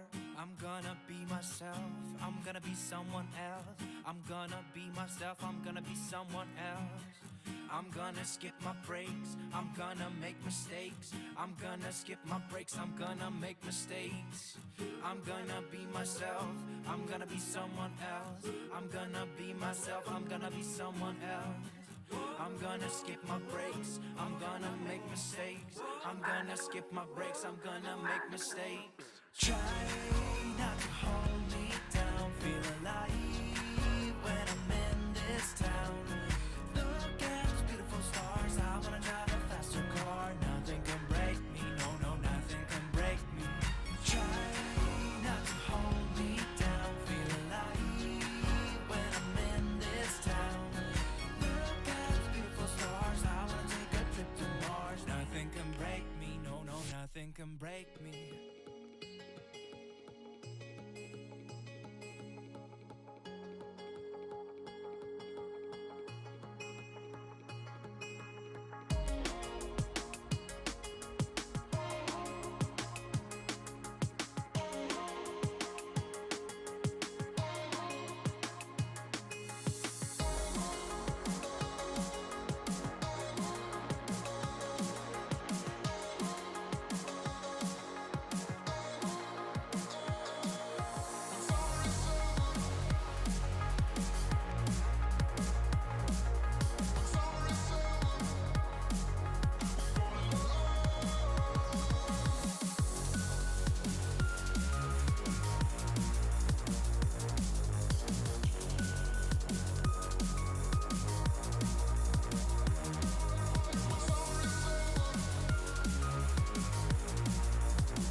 Welcome back, welcome back, welcome back.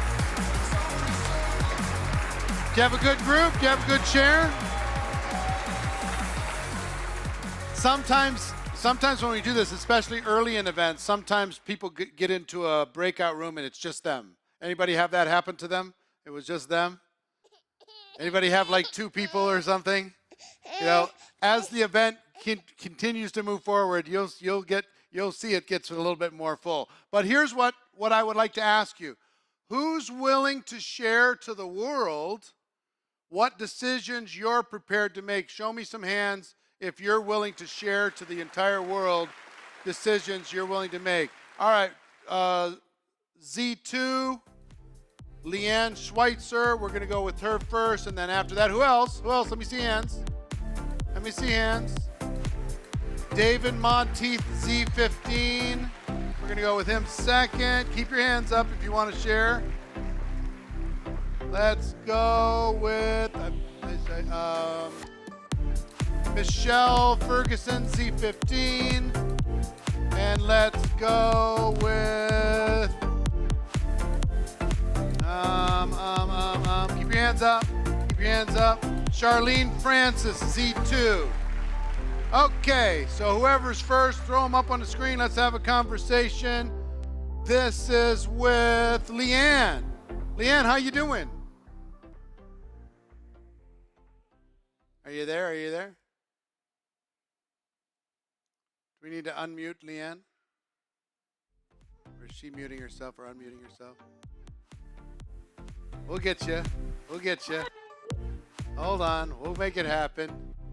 I'm here. Hey, there she is. What's the name of the little one bouncing around behind you? That's Lila Pearl Schweitzer. Hi, Lila Pearl. Hi. How You're are the big you? screen boy. So, Leanne, what's a big decision you're going to make this weekend? The big decision that I am making is rank advancing to the position where I'll get health insurance that I can retire my husband home so that we can all stay at home together because, yeah, I just want to spend more time with him. So, what needs to change family. in you for that to happen? I need to take more action and I need to let go of perfection and allow myself to be more messy so that I can learn as I That's a go. big thing. Letting go of perfection, being willing to do it messy. Some of you perfectionists out there, who's a perfectionist out there? Let me see. You gotta be willing to get a little bit messy, maybe even be a little bit embarrassed sometimes in order to be able to make this work. But Leanne, proud of you. I have no doubt that you're going to turn that goal, that decision into reality. Give Leanne a big round of applause, everybody. Let's bring up who's next. Hey, David. Hey, How you doing? I'm doing great. Eric, how you doing? Where are you connecting from? I'm connecting from Anchorage, Alaska, and Anchorage, I have Alaska. something else in common with you. I'm also from Minnesota. Hey, how about that? So one of my big decisions. Yeah, hey, can you tell? out- Hey, hold on. Yeah. Can you tell who my favorite team is? The same one as mine. Come Same one as on. mine. Minnesota Vikings. All right. Let's go. Okay. And it ain't the Lakers. Come on. So what's the big decision that you're going to make? Okay. Well, right now I'm doing it. I'm getting myself out there a little bit more. One of the things that I've done is shied away from being on screen. One of my mentors, you know him very well, Jared Krebs, Sure. tells me to get out and do these Facebook Lives. So that's one of my decisions, to get out and do Facebook Lives, put myself out there, realize I have much more to offer than sometimes I give myself credit for. Yeah. So there's that's my big decision. Yeah, if you're like me at all, being a kind of introverted, conservative type, in your personal life, what you got to realize is hiding your power, hiding your value to the world doesn't serve the world, and Yep. it doesn't, it's a little bit selfish. We hold on to our fire and we don't share it with other people, and that might make us feel protected, but it doesn't necessarily bring value to the world. And one thing I will tell everybody, including you, David, is most of the top earners are introverted people. Most of the top $1 million earners are introverted people. So they just find a way to become situationally extroverted. They push themselves to get a little bit uncomfortable and go do those Facebook Lives, or go, we'll get you from Facebook Live to TikTok. I want to see David doing a TikTok dance, Don't you be sometime. dancing on TikTok. Yeah, we got to do something There's- crazy. But there's anyway, a stretch. David, I'm proud of you for being here up on the screen. I'm proud of you for raising your hand. I'm proud of you Thank for you. doing what you're doing inside of this profession. You got big things in store for you. Everybody give David a big round of applause, everybody. Facing his fears and doing this. All right, who's next? Hey. How are you, Charlene? Hi, I'm doing great. Thank you. Well, where are you connecting from? I'm coming from Houston, Texas. Houston, Texas. All right, so what's the big decision you're going to make? I am going to let go of my limiting beliefs. I do really well. And then, like Emily said, I come to that point and then I step backwards. So now we are breaking through on our own, walking through to the next level. I love that. And what I will tell you, I'm gonna teach you specifically on day 3 how to change this completely.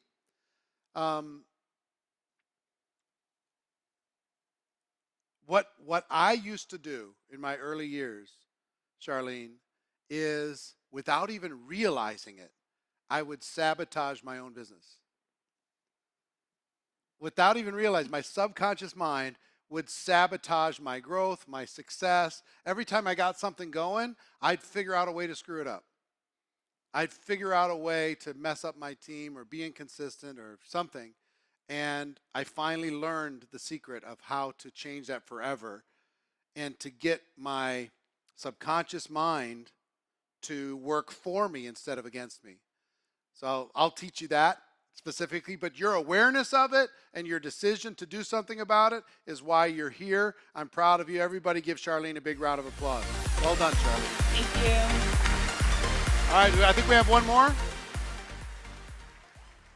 Hello, Michelle. How you doing? Hi there, Eric. I'm good. How are you? I'm good. Where are you connecting from?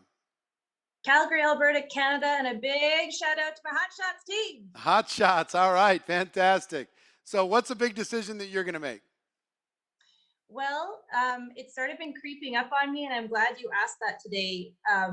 I need to be bolder. I've been in the industry for about 14 years, and I've gained a lot of knowledge and a lot of skills and a lot of mindset growth that I probably should be sharing more. And it's not just in business. I need to give value to whatever my audience is. And so I think being bolder, knowing who I am, knowing that I start from a place of love and a good intention, and just take the things that I have locked up in here and let them out. I love that. And let me tell you something. The next session that we're going to have in just a few minutes, it's an entire session on branding.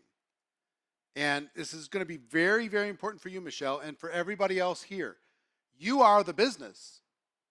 You are the asset. You need to brand yourself, and part of branding is putting yourself out there. We're going to talk about the different elements of branding in this next session.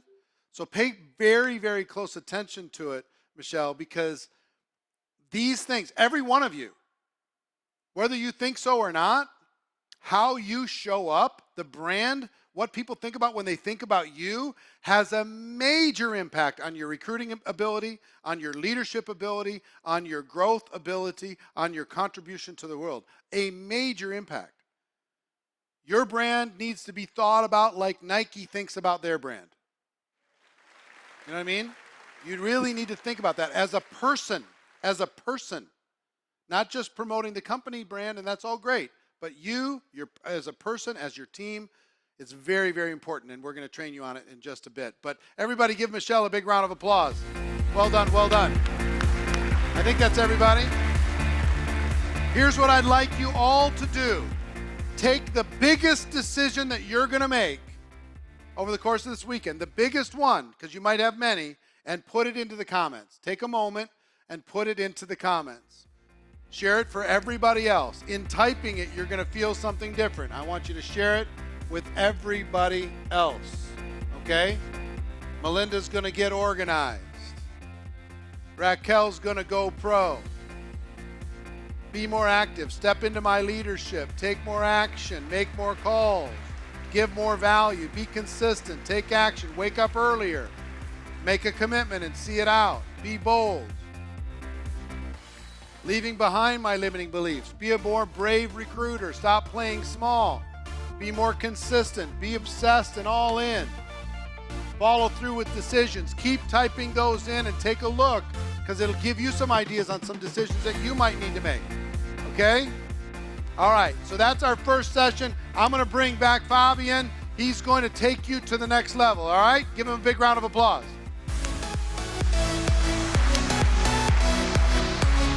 Hello, hello, hello.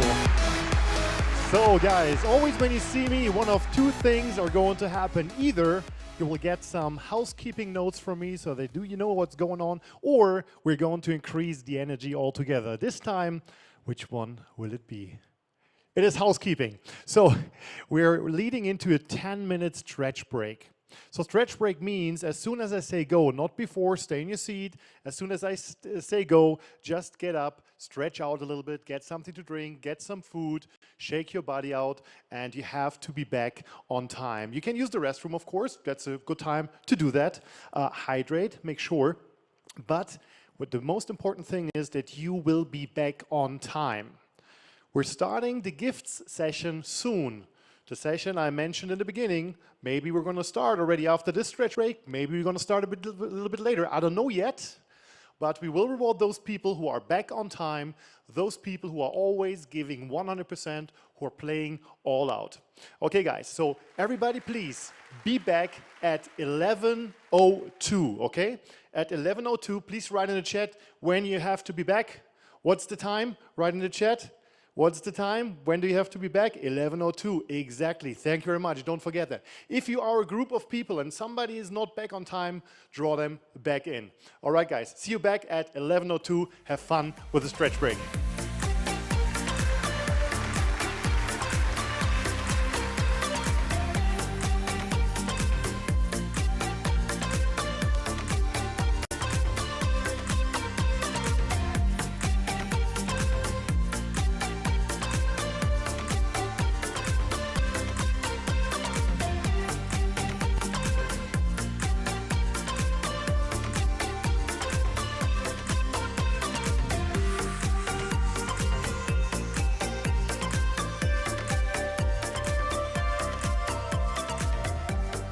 Ladies and gentlemen, you're going to have a 10-minute break. 10 minutes because it takes a bit longer to go to the bathroom for some of us. We'll see you in 10 minutes.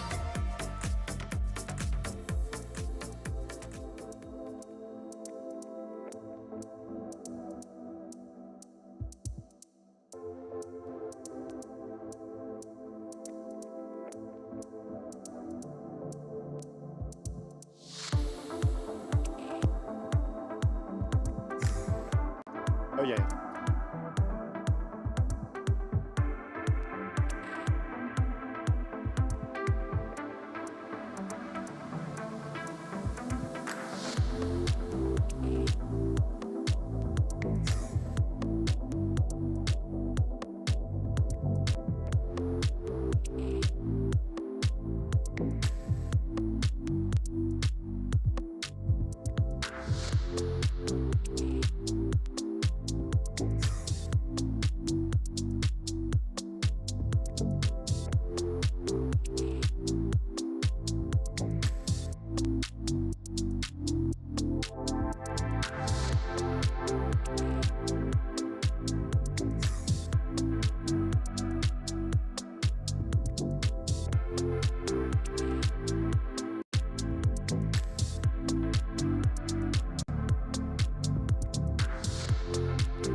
I gotta tell you something I could do.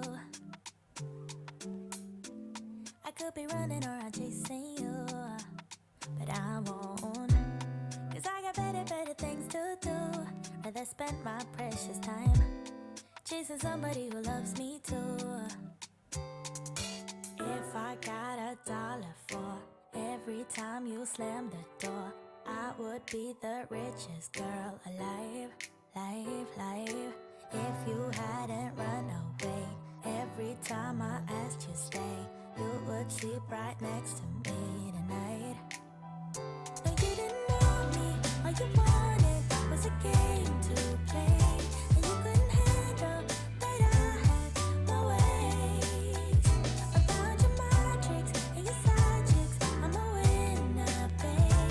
No, you didn't win this, it's a part of the game. In the beginning I just didn't know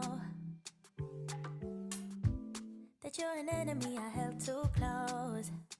Now I know, cause you did everything to prove me wrong. You were not the guy I thought.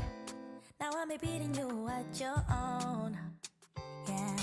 If I got $1 for every time you slam the door, I would be the richest girl alive, live. No, you didn't want me, all you wanted was a game to play, and you couldn't handle that I had my ways. I found your mind tricks and your side chicks, I'm a winner, baby. Welcome back, guys. Welcome back. I hope everybody had a nice stretch. You're full of energy again. But before we continue, it is time to raise the energy a little bit. And I need the help of all of you. And you remember this morning, we did a little agreement. We said we all are going to give 100%. Is that right? So please type in the chat. We agreed to how much percent? How much was it? 100, exactly. Exactly, 100%. So what we're going to do now is I want everybody to stand up. We're going to do it together. And just as a quick reminder, as we did this morning, I am going to say, please, everybody, stand up. Okay? We're going to do it together, so please sit down back again. On my count. Are you guys ready? So please, everybody, stand up. There we go. That's the energy. That's the energy, guys. I love it. Shervy, amazing. Over there, Silke, Deborah, awesome. Isabel. Okay, here's what we're gonna do. Before we bring Eric out, we're gonna do something that I like to call party for no reason. I will do a countdown from 5 to 0. When we hit 0, I want you to freak out that your neighbors think something is wrong, okay, that the whole street thinks there's a party and they need to be part of it. Just freak completely out, be different, 100%. And then we're going to end all together at the same time with a dab. You know what a dab is? You might have seen that already, okay? And possibly we're going to do the largest dab ever on planet Earth, 60,000 plus people doing it at the same time. Are you ready for that? Then let's go. I'm going to count down from 5 to 0. We freak out when you hear me again. 4, 3, 2, 1. We're going to do the dab, and we stay in that position for 2 seconds. Ready to go? All right. 5, 4, 3, 2, 1. Party for no reason! Come on, Jacqueline. That's it. Valerie. Karen. Joff McCoy, Kedra. Can see you guys and girls. 4, 3, 2, 1, and dab. Awesome. You should see that picture. Thank you very much. That lifted the energy a little bit. Please stay standing and welcome back Mr. Network Marketing Pro, Mr. Eric Worre.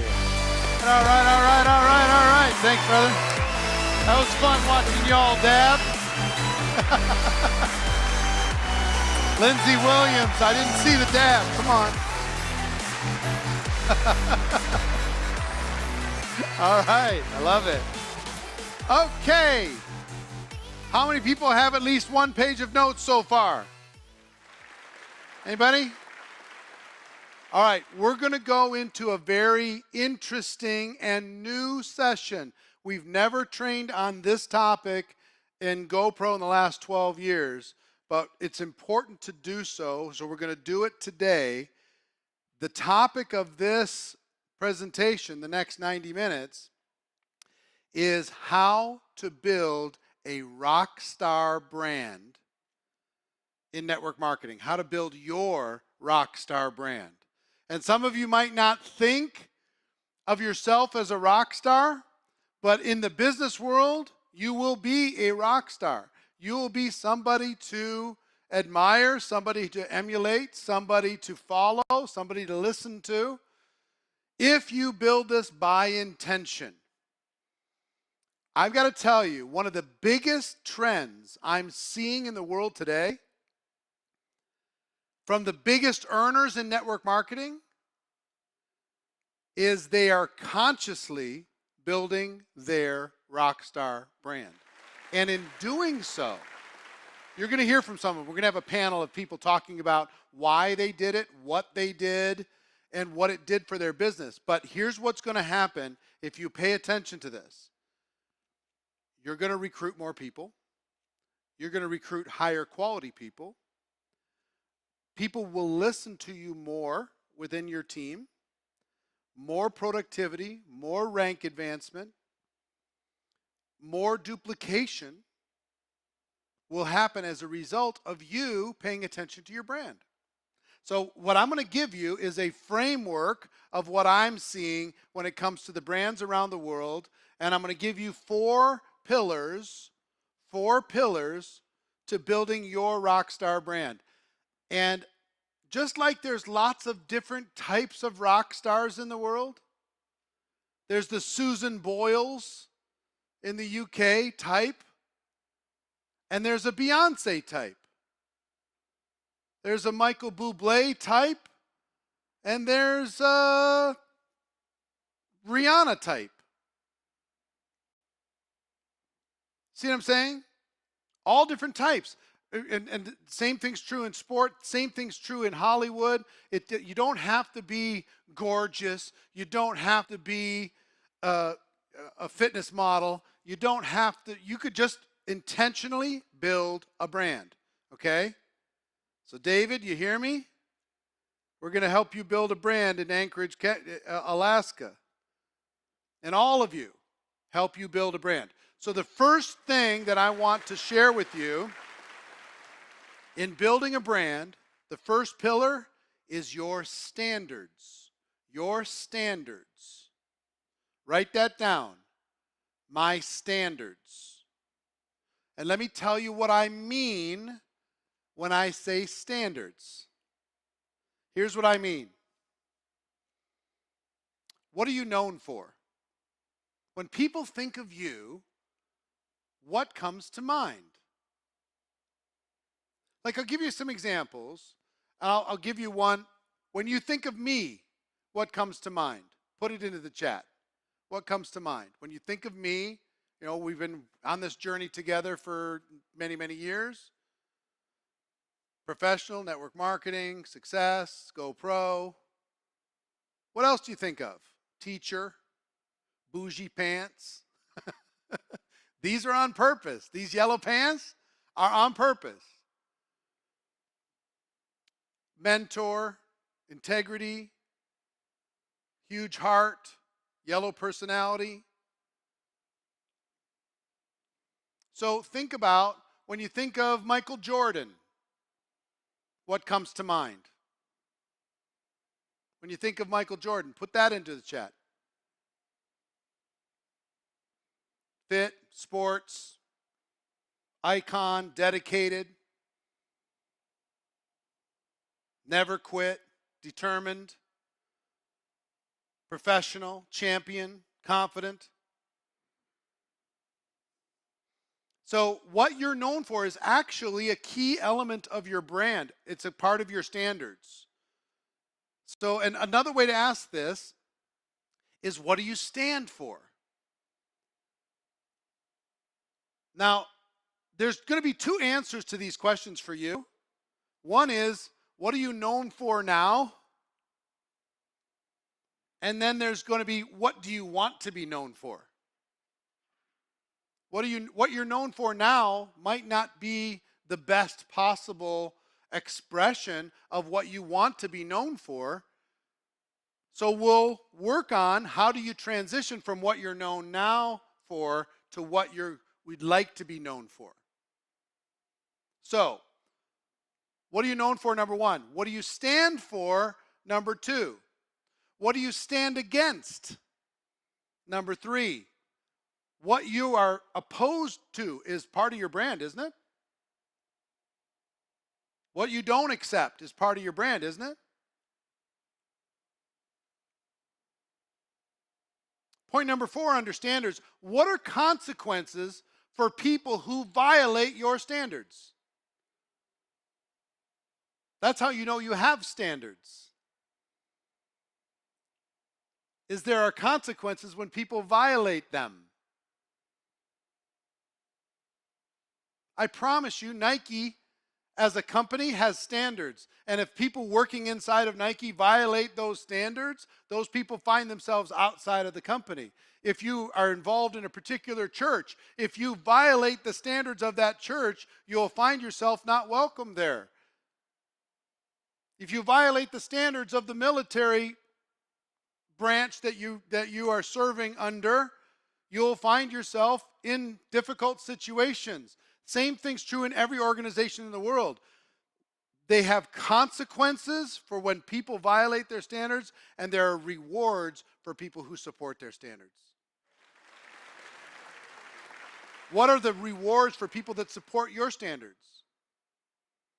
I'll give you an example of consequences. One of my favorite ones. Maya Angelou, great poet, amazing human being. She told a story once, and I listened to her tell this story. She was throwing a party at her house, and everybody was enjoying it, having fun. And a friend of hers, a person she knew, told an off-color joke, a joke that was at the expense of a group of people in the world. And she stopped the party. And she said, "Excuse me, you need to leave." And they're like, "Oh, I was just a joke. I was just kidding. I didn't mean it. I didn't mean it that way. I'm so sorry that I offended you." She said, "That's fine. We'll talk about it later, but you need to leave. I don't allow that in my house." That's an example of a standard, even if it's uncomfortable. How do you defend your team? How do you defend the actions? How do you defend the profession? What do you stand for? What are consequences for those who go off of your standards, and what are the rewards for people who go and are part of your standards? You need to think about these things in terms of building a brand. Okay, so I'm going to ask you to I have two exercises for you to do. We're not going to give you time to do them now, but I want to give you two exercises. Exercise number one, what do you think your standards are now? What do you think you're known for right now? When people think about you, what comes to mind? And you can actually go on social media and you could post a selfie and say, "Would you do me a favor? When you think about me, what do you think of? What comes to mind when you think about me? If I was a brand, how would you define me?" Ask them how you're viewed right now. And then I want you to create another list. What standards do I want to have? What do I want to be known for? A year from today, when people think about me, what do I want them to say? 5 years from today, when people think about me, what do I want them to say? So it's where you are now. Take inventory. Where you want to be. Plant a flag in the future so you know where you're headed. And we're going to give you lots of ideas on how to build the standards of your brand, okay? Lots of ideas. That's the first pillar. You got it? You understand? First pillar is your standards. What are you known for? What do you stand for? What do you stand against? What are the consequences for people who violate that? What are the rewards for people that support it? The second pillar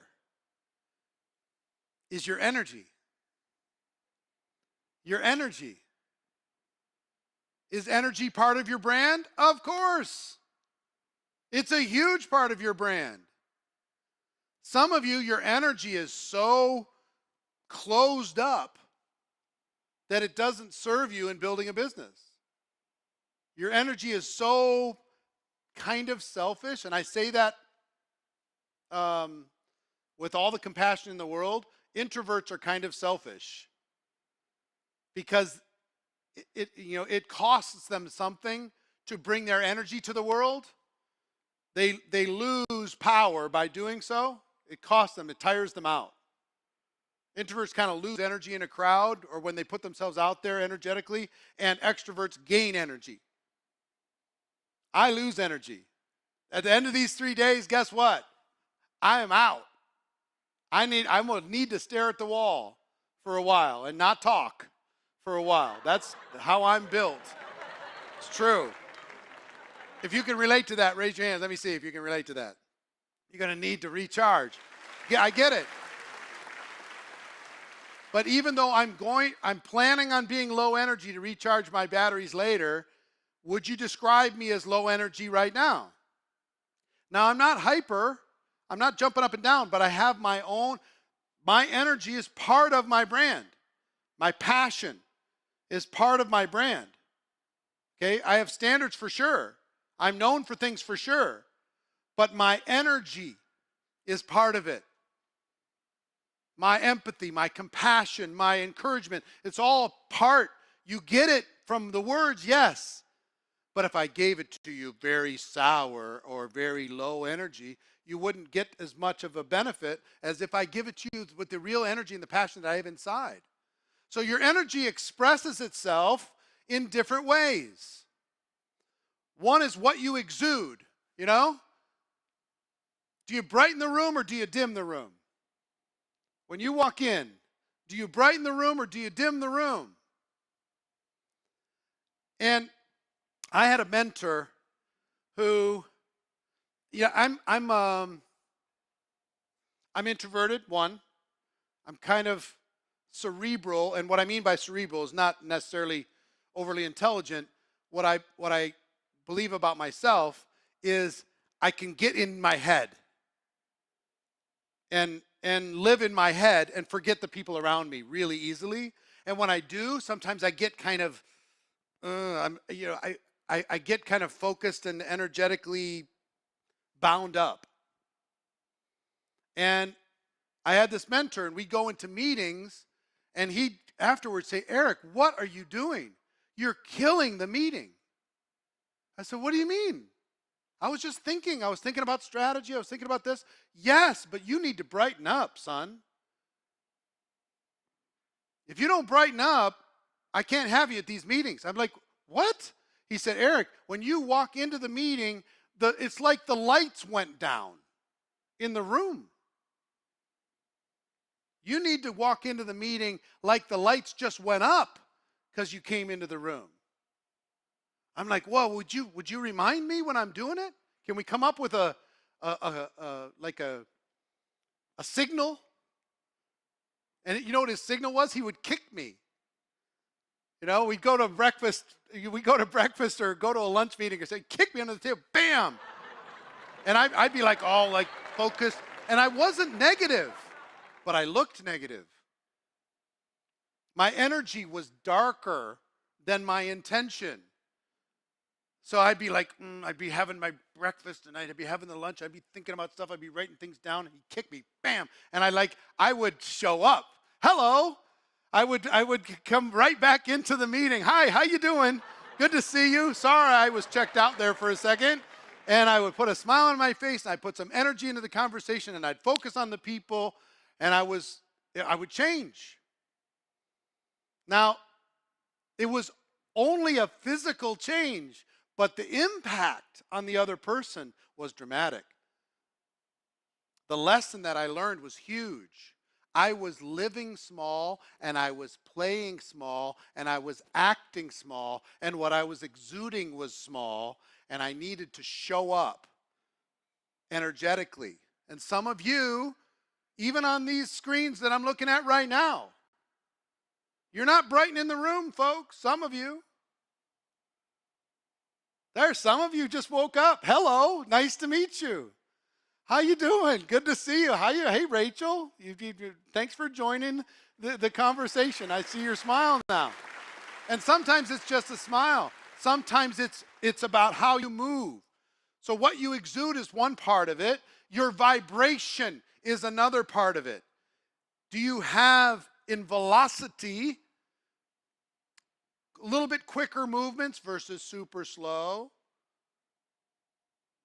If that's your brand, if that's the brand that you want, here's what I want your energy to do. I want it to line up with your standards. I want it to line up with what you're known for. I want it to line up with your vision for your brand. I want it to be congruent. Okay? So what you exude, your vibration, what's next? What you say. Does what you say express the energy that's inside of you? Yes or no? Nod your head or shake your head. What you say, how you say it, the words that are coming out of your mouth. Part of my brand, you know what part of my brand is? Empathy, because I care about you so much, and I try to express that verbally as well as showing up in your life from time to time and helping you. I try to express how proud I am of you. I think of myself as a professional encourager. That's part of my brand.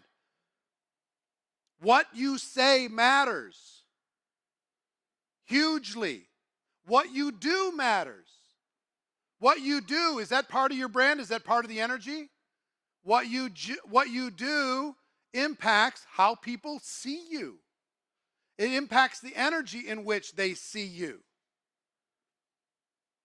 Number 5 is the speed in which you do things. If you're going to go get something done, man, get it done. We're going to hear from Grant Cardone, I think, tomorrow. But one of the things that I think when I think about him, big thinking, 10x, all of that. But one of the things that you might not know about him, but I know about him as a friend, and is he gets shit done. If he's got an idea, he turns the idea into reality fast. That's part of his brand, and it's part of his energy. He doesn't have 100 to-dos that are important. If he has a to-do, he turns it into a to-done. That's part of the energy of people around him. The passion in which you do things.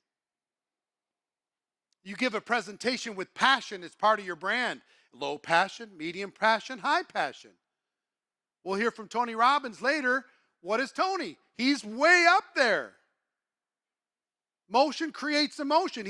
You're going to be jumping up and down. I'm not a jump up and down brand.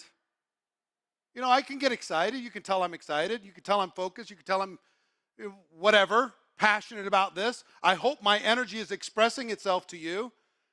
How much I care about you and how much I want you to win. I hope it's congruent with the brand that I hope to be. So speed, passion, what you exude, your vibration, what you say, what you do, all of that stuff matters. So here's some hard questions. Here's some hard questions. What type of energy defines you right now? Right now. If we took a poll of the 100 people that knew you the best, one at a time, let's not give them all of them, positive or negative, what would they say? If they only had a choice They could pick positive or negative. What would they say? Happy or sad? What would they say? Thoughtful or scatterbrained? What would they say? Be honest. Energetic or slow? Be honest. Energetic or slow? Spiritual or agnostic? Spirituality could be part of your brand. Encouraging or discouraging?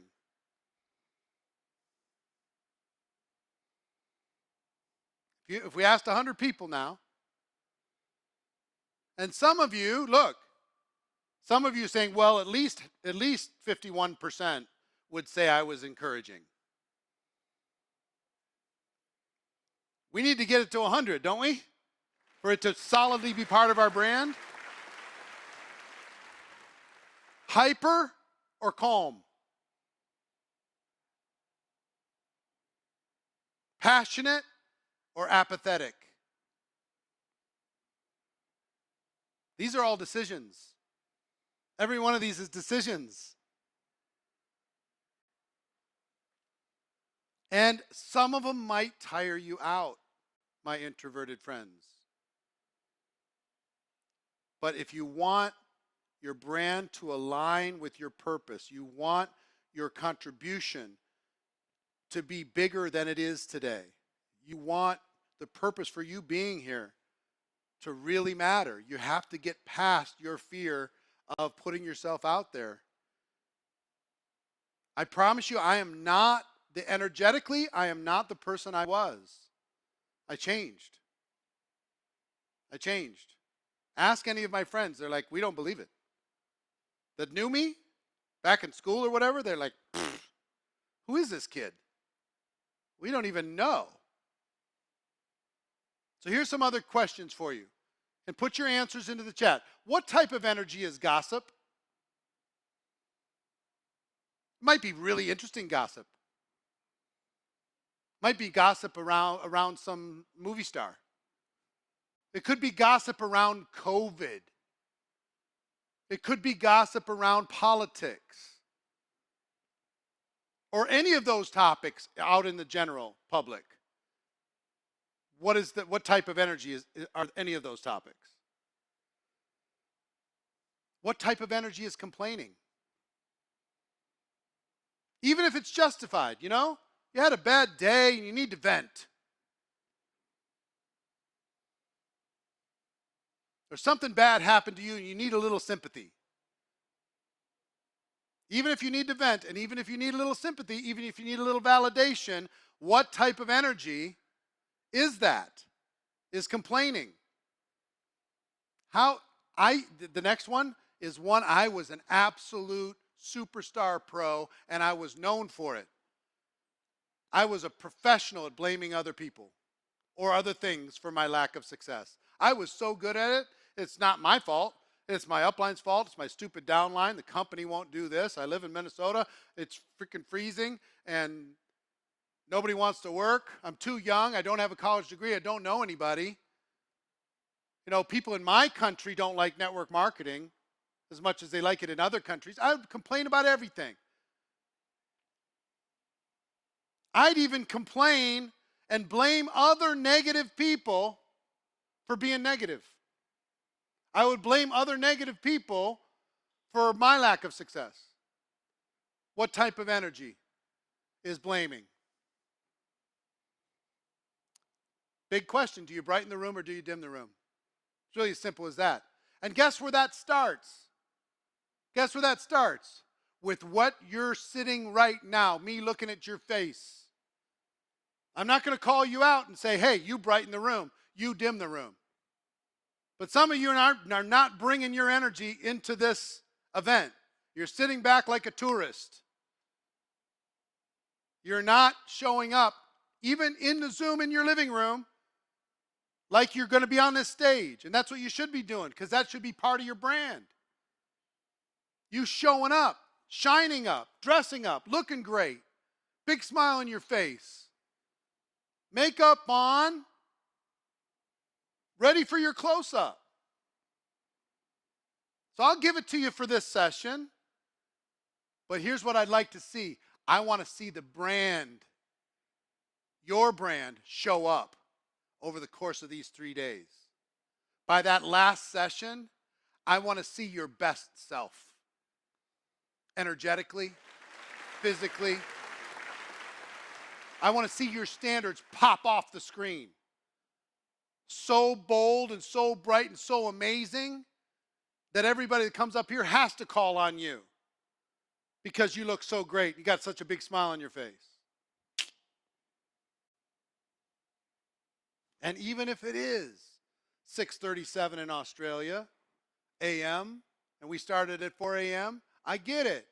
But if you're going to be on this stage and your body clock was at 4 a.m., I promise you, you'd look different. Promise. So, standards number 1. Got it? What are you known for? What do you want to be known for? Energy number 2. What is your energy level now? What do you want it to be as you move forward? What do you want to be known for energetically? Third, your appearance. Your appearance. How you show up. How do you show up to the world? Everything you do needs to be on purpose. On purpose, not an accident. Everything you do needs to be on purpose. What I'm wearing today is on purpose. The yellow pants are on purpose. The purple shoes are on purpose. What I'm going to wear this afternoon is on purpose. How I show up is a decision, and it's not about ego. It is about professionalism. It is about paying attention. And I will tell you, if you show up, if your appearance is at the next level, you'll recruit better people. You'll recruit more people. You'll get more rank advancement, more growth, more everything if you show up. And how your appearance shows up aligns with your standards, what you're known for. Do everything on purpose when it comes to your brand. What's next? Clothing. So think about, I know some people, some teams, that they wear a lot of black with pink. I know one team in particular, her team is known when they show up at an event, they've got a pink scarf, they've got a pink ribbon, they got pink something. It could be around colors, it could be around, your brand could be shorts and flip-flops and Hawaiian shirts, if you want it to be. It could be suits.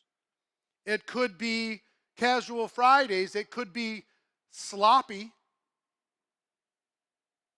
Or it could be tight. Think about any quote-unquote celebrity. When they go out in public, do they go out, as a general rule, do they go out of their house sloppy or tight? Which one? Tight. Tight. They never know. There's that paparazzi's going to be taking a picture. They never know. So they show up on point. You ever see them at the airport? You ever see them somewhere? They're looking tight. They're on purpose. You need to be tight also. How you show up on your Zooms matters. Your hair, your makeup, your grooming, your clothing. I don't care what it is. Your brand is your brand. I just want it to be intentional. Your clothing, your accessories, all of that stuff. Make it intentional. Decide what you want to, how you want to show up. And there's two sides to appearance. How you want to show up as a leader and how you want your team and your system to show up for your people.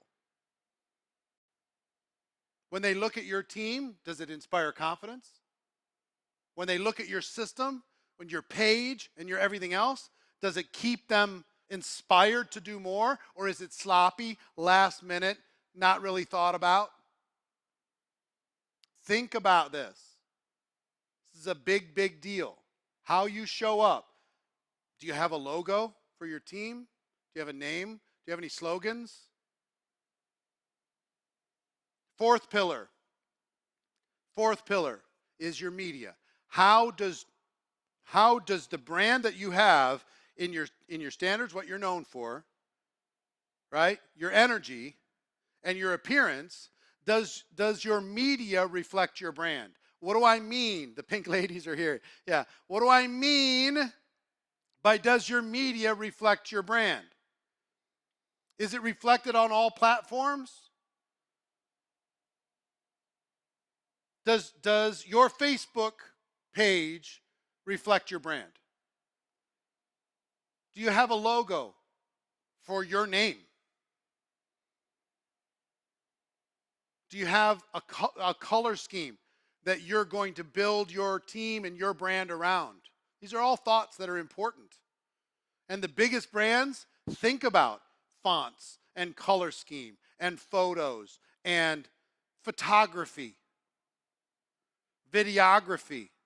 They think about lighting. They think about accurate descriptions. Some of you need, and you'll see, we're going to have a panel. We're going to have a panel that they're going to describe how they consciously put this stuff together for themselves and for their team and what it did for them. So some of you are like, what are you talking about? What does this have to do with me building a business? A lot more than it ever has. And your brand, here's the great thing about your brand. It can be anything you want it to be. Anything you want. I'm looking at Anthony Riccio. He's got long hair, and that's part of his brand. He's got a beard and long hair and cool glasses, big smile on his face, right? I'm sure that's consciously part of his brand. We've got Vincent Balaga, who's got a shaved head like me, right? It doesn't have to, we don't have to all look the same, but we all have to decide how we're going to show up. And what does this stand for? What does it all mean? Okay? So your names, personal and team. Next. Your logos, personal and team. You're going to hear from a bunch of leaders here that are going to talk to you about creating names and logos for their teams. The language that you use in your media needs to reflect the brand that you're trying to build. Okay? Do we have anything else with this? Or is that it? Is that it? All right, cool. So let me tell you what I've got a little surprise for you. When you think about corporate brands, some of the biggest brands in the world, put into the chat the biggest brand you can think of in sports apparel. What's the biggest ones you can think of? A lot of Nike, right? So I have a friend here who we've gotten to know each other recently. He was largely responsible for managing the Jordan brand for the last 32 years inside of the Nike organization.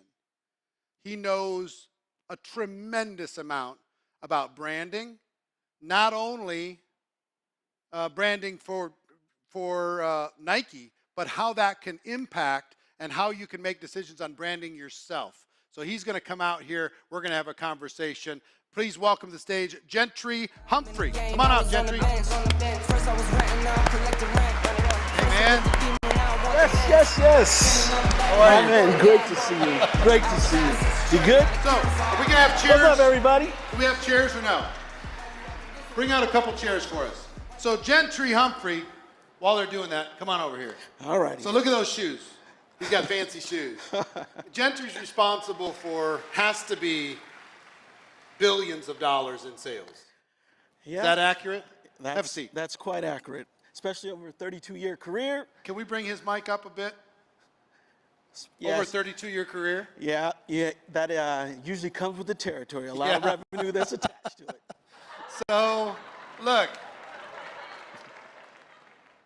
these guys are all entrepreneurs. They're all home-based business solopreneurs.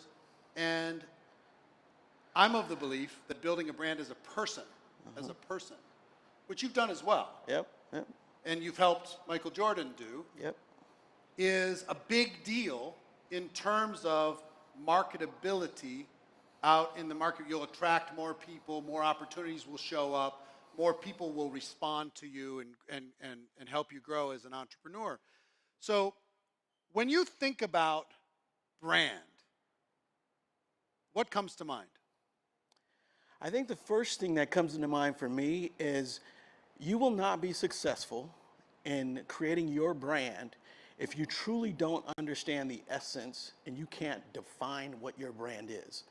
So for instance, the easy thing for people to do is talk about their brand and everything. So I said standards, you're saying your essence. Yeah. Okay.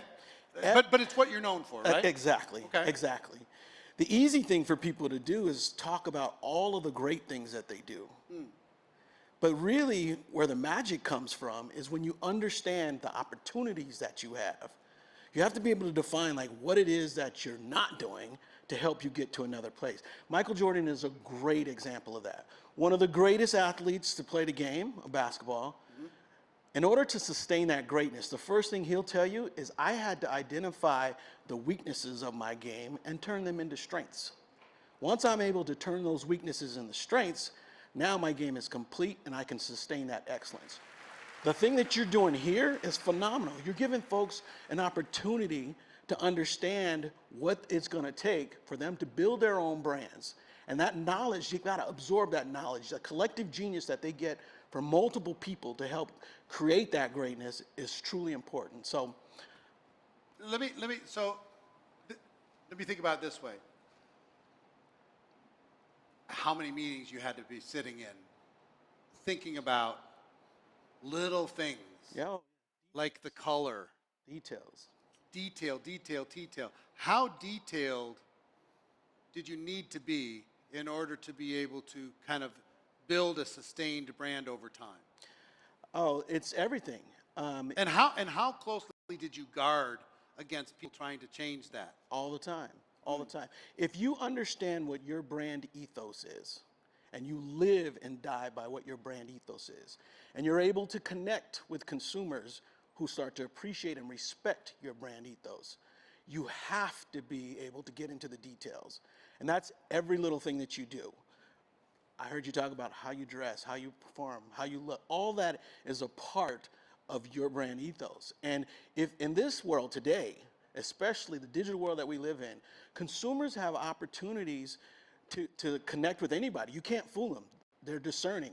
They can identify real versus fake right away.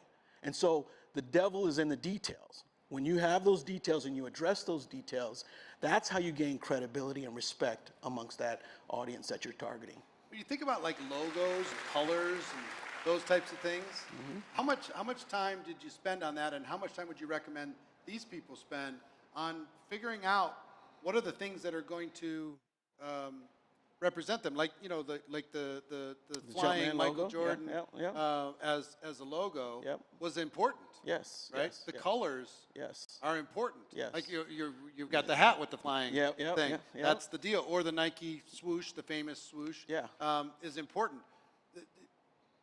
How did what were the conversations like in creating the brand from the first place? When you started doing this 32 years ago? Yeah. What was the thought process and what was the evolution of the brand over time? Yeah. Well, first off, you have a man that now had a logo, and how he carried himself on the court as well as off the court allowed you to embrace the essence of that man and the excellence that he brought. So that logo became a symbol of excellence. And we believed that at the time, we could share that with the rest of the world. You know, we can share what his brand is all about, and it could complement the things that were happening on the Nike side. And so when you're able to kind of have an audience that connects in a different way with another portion of your brand, you're able to grow your personal brand. And so everything that we did with Michael from day one started off in his likeness, and we sent that through every single filter, how we chose to advertise, how we chose to design product. And I heard someone talking about earlier about being bold. Michael Jordan was the essence of being bold. And for us, it was important to live through that, because if we're doing the same things today that we did 3 years ago, 5 years ago, 10 years ago, you're probably getting passed up. So being comfortable with being uncomfortable became extremely important for us. And we lived through that, and everything we do, we try to send it through that filter. Where some things had to be sacred, I'm guessing. Yes, yeah, some things It's like, definitely. you know, like I remember I knew a guy who was part of the first executive team of Colonel Sanders, and he's and Colonel Sanders. I'll say it less colorfully than the Colonel would do, because some people were trying to change the gravy. Right. And the Colonel was saying, you do not mess with The gravy. Yeah, that's right. That is like a non-negotiable. And some things are, I'm assuming, non-negotiable. Yes. Without a doubt. Without a doubt. How aggressively would you protect the brand that you built? Almost to a fault at times. You know, I've had to sit down with folks that weren't as close to the brand as I was, and folks that are in a high position, and had to learn the power of influence to make sure that they understood why I was protecting it the way I was protecting it. And 9 times out of 10, again, if you come from an authentic position, people can't help but respect your point of view. And it's easier to influence them and to move them in the direction that you need them to go if, you know, you come from a position of authenticity. Right. So, I mean, with all of this, what I find fascinating, Nike's, you know, an amazing, admired brand, and Jordan brands are incredible as well, is what are the lessons that we could learn from that? What are the lessons we could learn from a Richard Branson? What are the lessons we could learn from an Elon Musk and how he's branding himself? He's branding himself completely different than a Tim Cook from Apple. Yeah. Like, wildly different brands, but they're doing it on purpose. Yes. I believe Musk is doing what he's doing because it's a cheap way to get lots of advertising. Doesn't have to spend much money, and it's driving his stock up to be the richest man in the world. Right. Okay, it was working for him to be this rebel renegade. Right. Tim Cook is more like by the book, Yeah. you know, straight up, but that's a choice also, and the organizations reflect that. Yeah. Okay, so I just want everybody to be thinking, and we're going to bring up a panel in a few minutes. I want everybody to be thinking about how you can utilize these types of thought in order to be able to create a brand that's going to serve you long term, okay, and how you protect that. In the Jordan brand, the things that I've noticed is part of the brand is he's not as accessible as other people. Right. He's not going to be on every talk show, and he's not going to be on every radio. He's going to be a little bit back. He's going to let the brand do the speaking, whatever. He's going to pull himself a little bit back, and that's part of his brand, and it's on purpose. Is that accurate? Yes, very intentional. Yeah. And if there's somebody in his team or whatever that is disrespectful, right? What's going to happen to that person? Oh, they're going to hear about it. They're going to hear about it, or they're going to find their way out of the organization. That's right. Right. If somebody is racist, Yep. in the group, that's not going to be tolerated. Yep. If somebody's sexist or anything else, That's right. it's not going to be tolerated. So there's standards, right? 100%. Around excellence, around the look. I'm sure he's paying attention to quality 100%. as being something that's Because that important represents him. as well. Yeah, represents him. So look at the difference between the brand that I'm dressed up as and the brand that Gentry's dressed up as. Neither one is good or better or worse. His is intentional. Every time I've seen Gentry, he's looked a version like this. Yeah. Great shoes, great hat, some kind of cool, funky jacket, right? But that's his look. And it probably wasn't always your look, was it? No, but I did realize that at some point, You were part of the brand. yes. And if I wanted people to truly understand me, and when they saw me on a consistent basis, they knew what my look was going to be. Right. And did that look inspire confidence in the team? When did you make the decision? To lead? To do the brand thing You know, it's funny. on yourself. Yeah, it was funny early on. Like, I have some crazy stories. You know, people used to ask me, you know, how did you get to the job? And you know, I used to say it's being at the right place at the right time. But honestly, when I look back at it, I actually started as a really young kid doing it.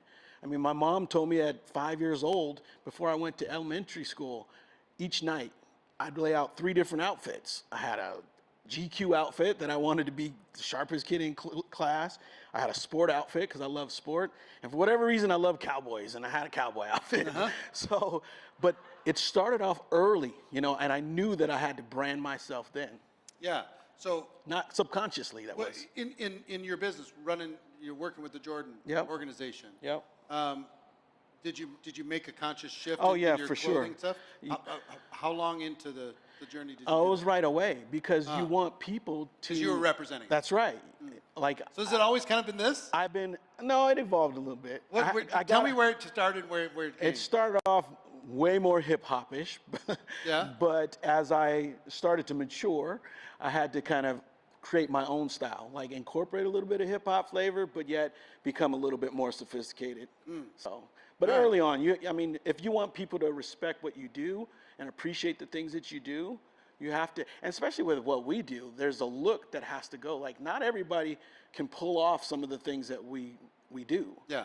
And so sometimes people need the visual cues of that. So myself and the team had to kind of help portray that for folks. Well, I know you had Nike and Jordan team came through the studio Yep. a month or 2 ago, and the group, as a group, just looked intentional, Yeah. on purpose, Yeah. phenomenal, professional. Yeah. You know what I mean? Yeah.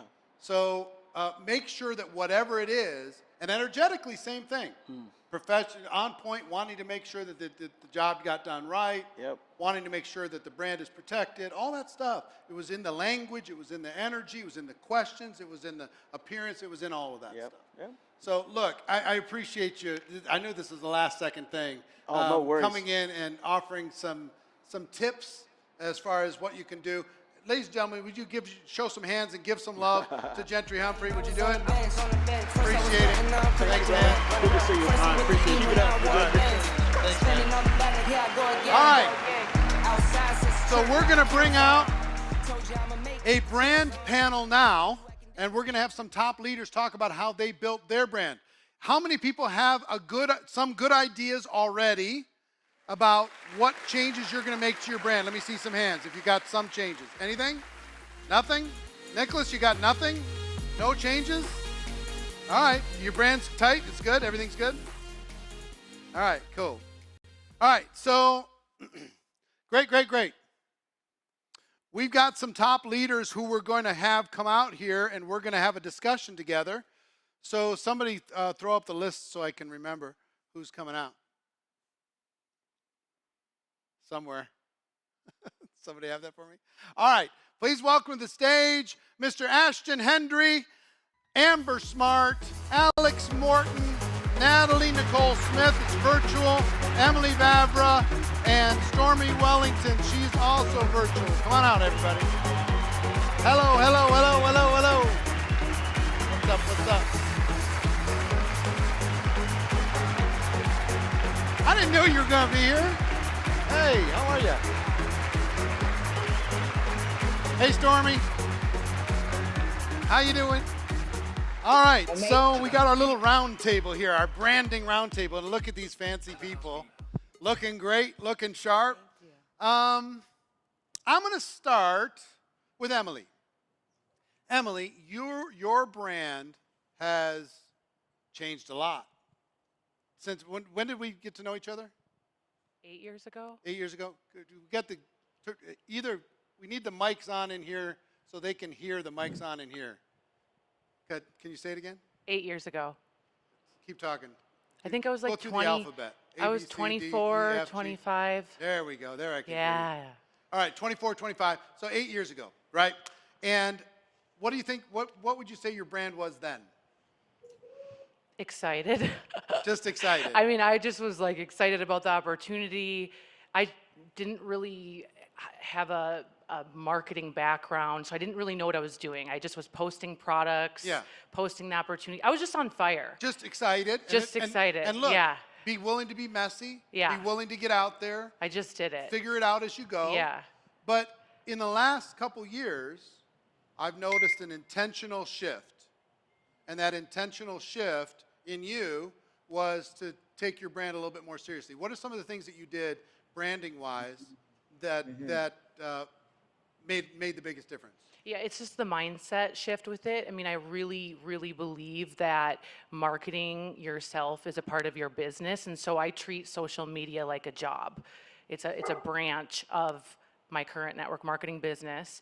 And so what I did is just really think about what's the value that I'm going to add. So everything I do is with intention now.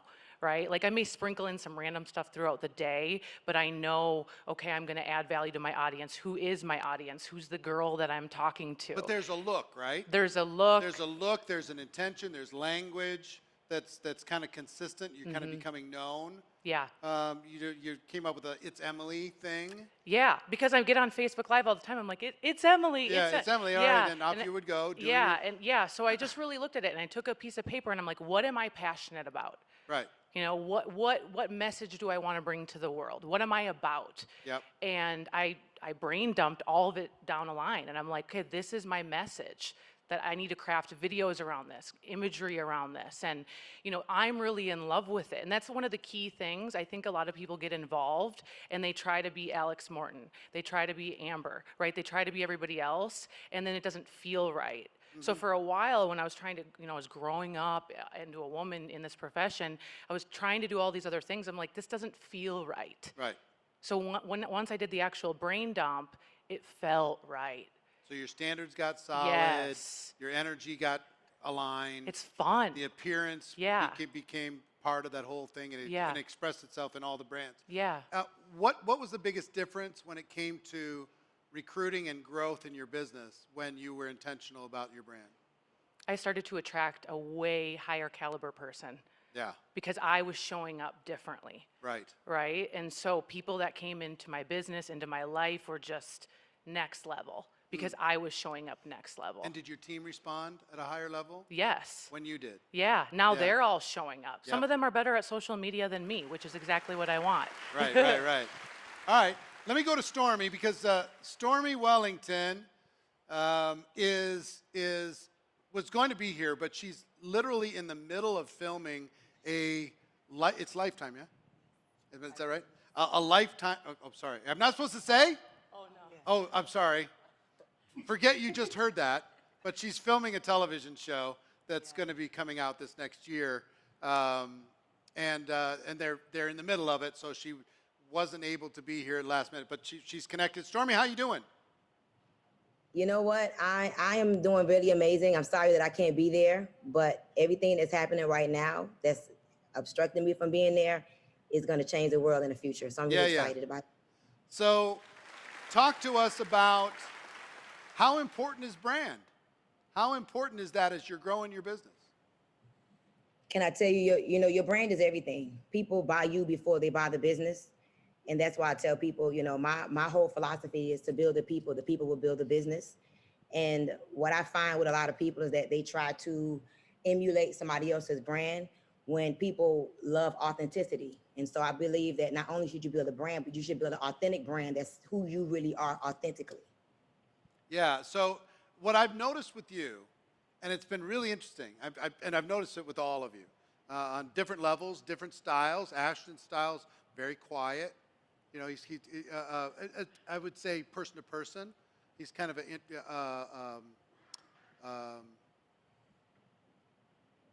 how would I describe it? My brain's leaving my body. But cerebral, intelligent, strategic, big heart. That's what I think about when I think about Ashton. Stormy's bigger than life, bold, no excuses, no apologies. Big vision. but it's not only in how she's showing up. Her standards are clear in what she does on a daily basis with people around the world and her team. Her energy is very obvious and positive. Her look is intentional, and then even how it's exhibited. I saw some things that I found really interesting, like she's got different slogans inside of her team. She's got some stuff for the guys. She's got some stuff for the girls that empower them, that fill them up. She's got logos for everything. She's got people following, around with videos and photographers and all that stuff. When did you decide that you were going to step it up, Stormy? To be honest with you, I made that decision about 4 years ago. I found myself really not happy with the illusion of a character that I was showing up as, because I wanted to fit inside of the mold of what network marketers look like. And I realized that I started to attract a lot of those people. And about 5 years ago, I said, what about the people that look like Stormy? What about the people that don't have a high school education or dropped out of school? What about the teenage moms? What about the ex-strippers and the scammers? And what about that little black girl or that little Latina that thinks that they can't be anything because they were told that they couldn't amount to anything? And so I decided that stop trying to dress like them. Stop trying to be the avatar of an ideal network marketer and be you, flawed. I don't try to be perfect. I love to share the world of my testimony of the things I've overcome. And I find that the truth is, it's like to thy own self be true. I realized that the more I was true to me, the more I started to attract authentic energy. For me, everything is energy. I made a decision that I would not compromise my peace, my happiness for network marketing or for commission. And so when I decided to step into my authenticity, I started to me, develop a whole new world of network marketers. I have a lot of people in my organization that are uncommon millionaires. You would never expect some of the people like a Natalie Nicole sitting there to have made, $6 million in 2 years. But if I didn't show up as Stormy, the girl who used to be in bottle service would not see that if Stormy can do it, I can do it. So I like to show people my flaws. I like to tell people where I come from, because I get to inspire those that feel as if we're the least, the last, and the lost. Now you say, if Stormy Wellington can do it, I can do it too. And that is my mold. That's how I want to show up. I tell myself that, Stormy, never lose your authentic self. Don't forget the humble beginnings of where you came from, because there's somebody else out there in the world that needs hope, and you're the one that's giving hope to a very lost generation, for real. That's how I feel. Yeah, so I would tell you, yeah, that's great. Combination of things that I see with you, Stormy, that's very interesting. One is the authentic, raw journey. The other is very aspirational. I remember you telling me something when you were at my house with your team. You said, and I'll quote you if that's okay, you said, my people need to see it. They don't just want to hear about success. They need to see people actually doing it, living the big life, doing the stuff, breaking through. So on one side, you're kind of, hey, look at what I came from the bottom and now I'm here. And the other side is you're pushing people hard. That's part of your brand too, pushing people hard. Come on, bigger, faster, bolder, let's go. Balance those two things for me. So here's my new revelation. I have decided that I have inner balance out of boundaries. Inner balance out of boundaries. And what does that mean? That means that I embrace every personality. I embrace the girl who was just trying to make an extra $1,000 a month. And when I show up as her sometimes. I embrace the girl who have made it past $1,000 a week or a month and they want to make 5,000. And I also embrace the girl who's making 20, 50,000. And I need her to see that the more you show up, the more other people show up and rise to the occasion. Many people get to my status and they're on vacation somewhere. Yet still, I show up, because if I don't show up, Anna's not going to show up. If I don't show up, Natalie's not going to show up. So I believe, and this may be a weird thing, but I believe that I am the modern day Harriet Tubman, that I am the modern day freedom fighter for my people. I believe that nobody can show the Black and Latinos how it's done like me. And I do it unapologetically. I'm not trying to be perfect, But I want you to know I got 7 millionaires being inducted into the $1 Million Hall of Fame this year. And I'm very proud because my tough love and my difference made a difference in this industry. And I want to say thank you to you because you allowed me to be me. You've never told me to change. You've never told me to tone it down. If anything, you be like, go for me, go. And that's the type of people that I believe we should start surrounding ourselves by, people that appreciate our difference. Like, I'm not trying to be like everybody else. You know, I wear big diamonds because in my mind, I'm an empress. And I'm wearing gems like an empress. And that's what I tell myself, because people try to belittle you. And if you allow them, I always tell my leaders, like, don't let nobody make you forget who you are. As long as you remember who you are, you'll keep raising the bar. That's what we're supposed to do. Remember who we are and raise the bar. And there's no stopping. There is no finish line. There's no finish line until you're dead. I love it. I love it. I want to ask all of you, and I'm going to come to you next. And so you ready? I want to ask you, what percentage of your network marketing income per month do you invest into your brand? Approximately, what percentage do you invest back into your brand, in building your brand, supporting your brand, and various things? What would you guess yours is, Emily? Could you guess? 5%? 5%? 5%, yeah. Something like that. Stormy, what percentage do you think yours would be? I make sure that I invest 15% every month. And if I don't, I make up some way. No way do I go under 15%. 15%. Now, and you started that early. So I started that when I was broke. At $100, I started that. yeah, everybody up here is $1 million earner. You know, a couple of them $1 million a month earner.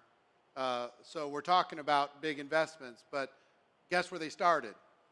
When they were making 20 grand, and they took 10%. You know, 20 grand a year, they took 10% of that. You know, a little bit every month, whatever. In a photographer, or in a videographer, or in a logo, or in, you know, some clothing, or whatever it happens to be. So just think about that. What's your percentage approximately, Alex? I don't know the percentage, but it's probably 40, 50 grand a month back into the brand. Yeah, okay. Percentage-wise? Probably around 5%. 5%? How about you? About 15%. About 15%? Ash, how about you? About 10%. About 10%. All right, cool.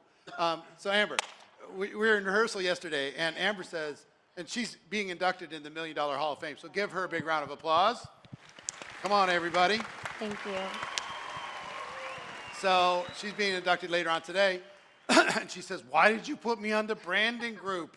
What in the world are you doing? I said, well, I see you as a person who's intentionally putting your brand out there and consistently doing it on social media, et cetera, in order to be able to attract your tribe. That's what I'm seeing. So tell us what you decided to do with that and what kind of difference it made. Yeah, so I decided to differentiate from my company so that I could attract a higher level of prospect that was more in line with who I am. And, you know, when I first started network marketing, you know, for me, it was all about my story. And I just wanted to be able to attract more people that were in line with that. And also, like, for me, it was about triggering emotion, positive emotions in people. And, you know, when they see the brand, they really feel something and they know and they've arrived and they, you know, that was Yeah. yeah. Yeah, so, and how long have you been kind of consciously, because when I look at it, I could go look at any of you people in how you're showing up on the screen or how you're showing up on social, and I can tell just like that if it's intentional or not. When did you decide to make this intentional? Not that long, actually. Probably around a year. About a year ago? Yeah, yeah. Okay, and you're in the $1 Million Hall of Fame now. About what were you earning a year ago? About 50,000 a month. 50,000 a month. So that kind of doubled over the course of the last 12 months. Tripled. Tripled. All right, congratulations. So in the triple, how much of the triple do you think you could contribute to an on-purpose focused brand decision? Can you How much repeat of the that was question? attracted? How much of your growth in the last 12 months do you think was because of you raising your brand? Oh my gosh, so much of it. You know, it allows so many of my team to connect on a deeper level with me. not just personally, but the team brand as well has been huge for us. It's allowed us to scale hugely and really make people feel a part of something, which has just allowed us to grow so much faster. And that's huge. And also, how much personal recruiting? How much personal recruiting were you able to do because of the branding stuff? Yeah, I mean, it becomes kind of effortless. Yeah, exactly. Right? All of you can recruit any day you feel like it. Yeah. It's whenever you feel. Should I go sign up 20 people today? I could. I mean, let me just. I'll just go jump in. And I'll go sign up some people because the brand created that. Recruit. And that's true for everybody, right? So let me ask you this. I'll switch over to Ashton. Talk about what you've decided to do with your brand and what difference it made in your business, because you're wildly successful as well. Yeah, no, when I got started, I was doing everything myself. And I made a decision to bring people on board to help me in different areas that I was weak in. And that's made a big difference in my business. But when I got started initially, I didn't make it about myself. I was trying to help as many people within my organization to help them get their brand off, help them get their face out there so more people will actually see them out there, which should actually help us build a business in the long run. But now it's more focused on helping me take my presence to a next level. So, yeah. So an interesting thing, because when you build a brand, it shouldn't all just be about you where you're taking all the oxygen out of the room.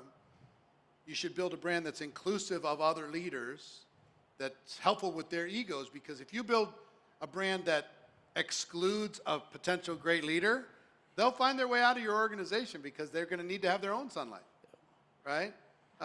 Alex, you've had this same kind of situation. You have incredible, unbelievable top leaders in the top ranks within the company that you represent.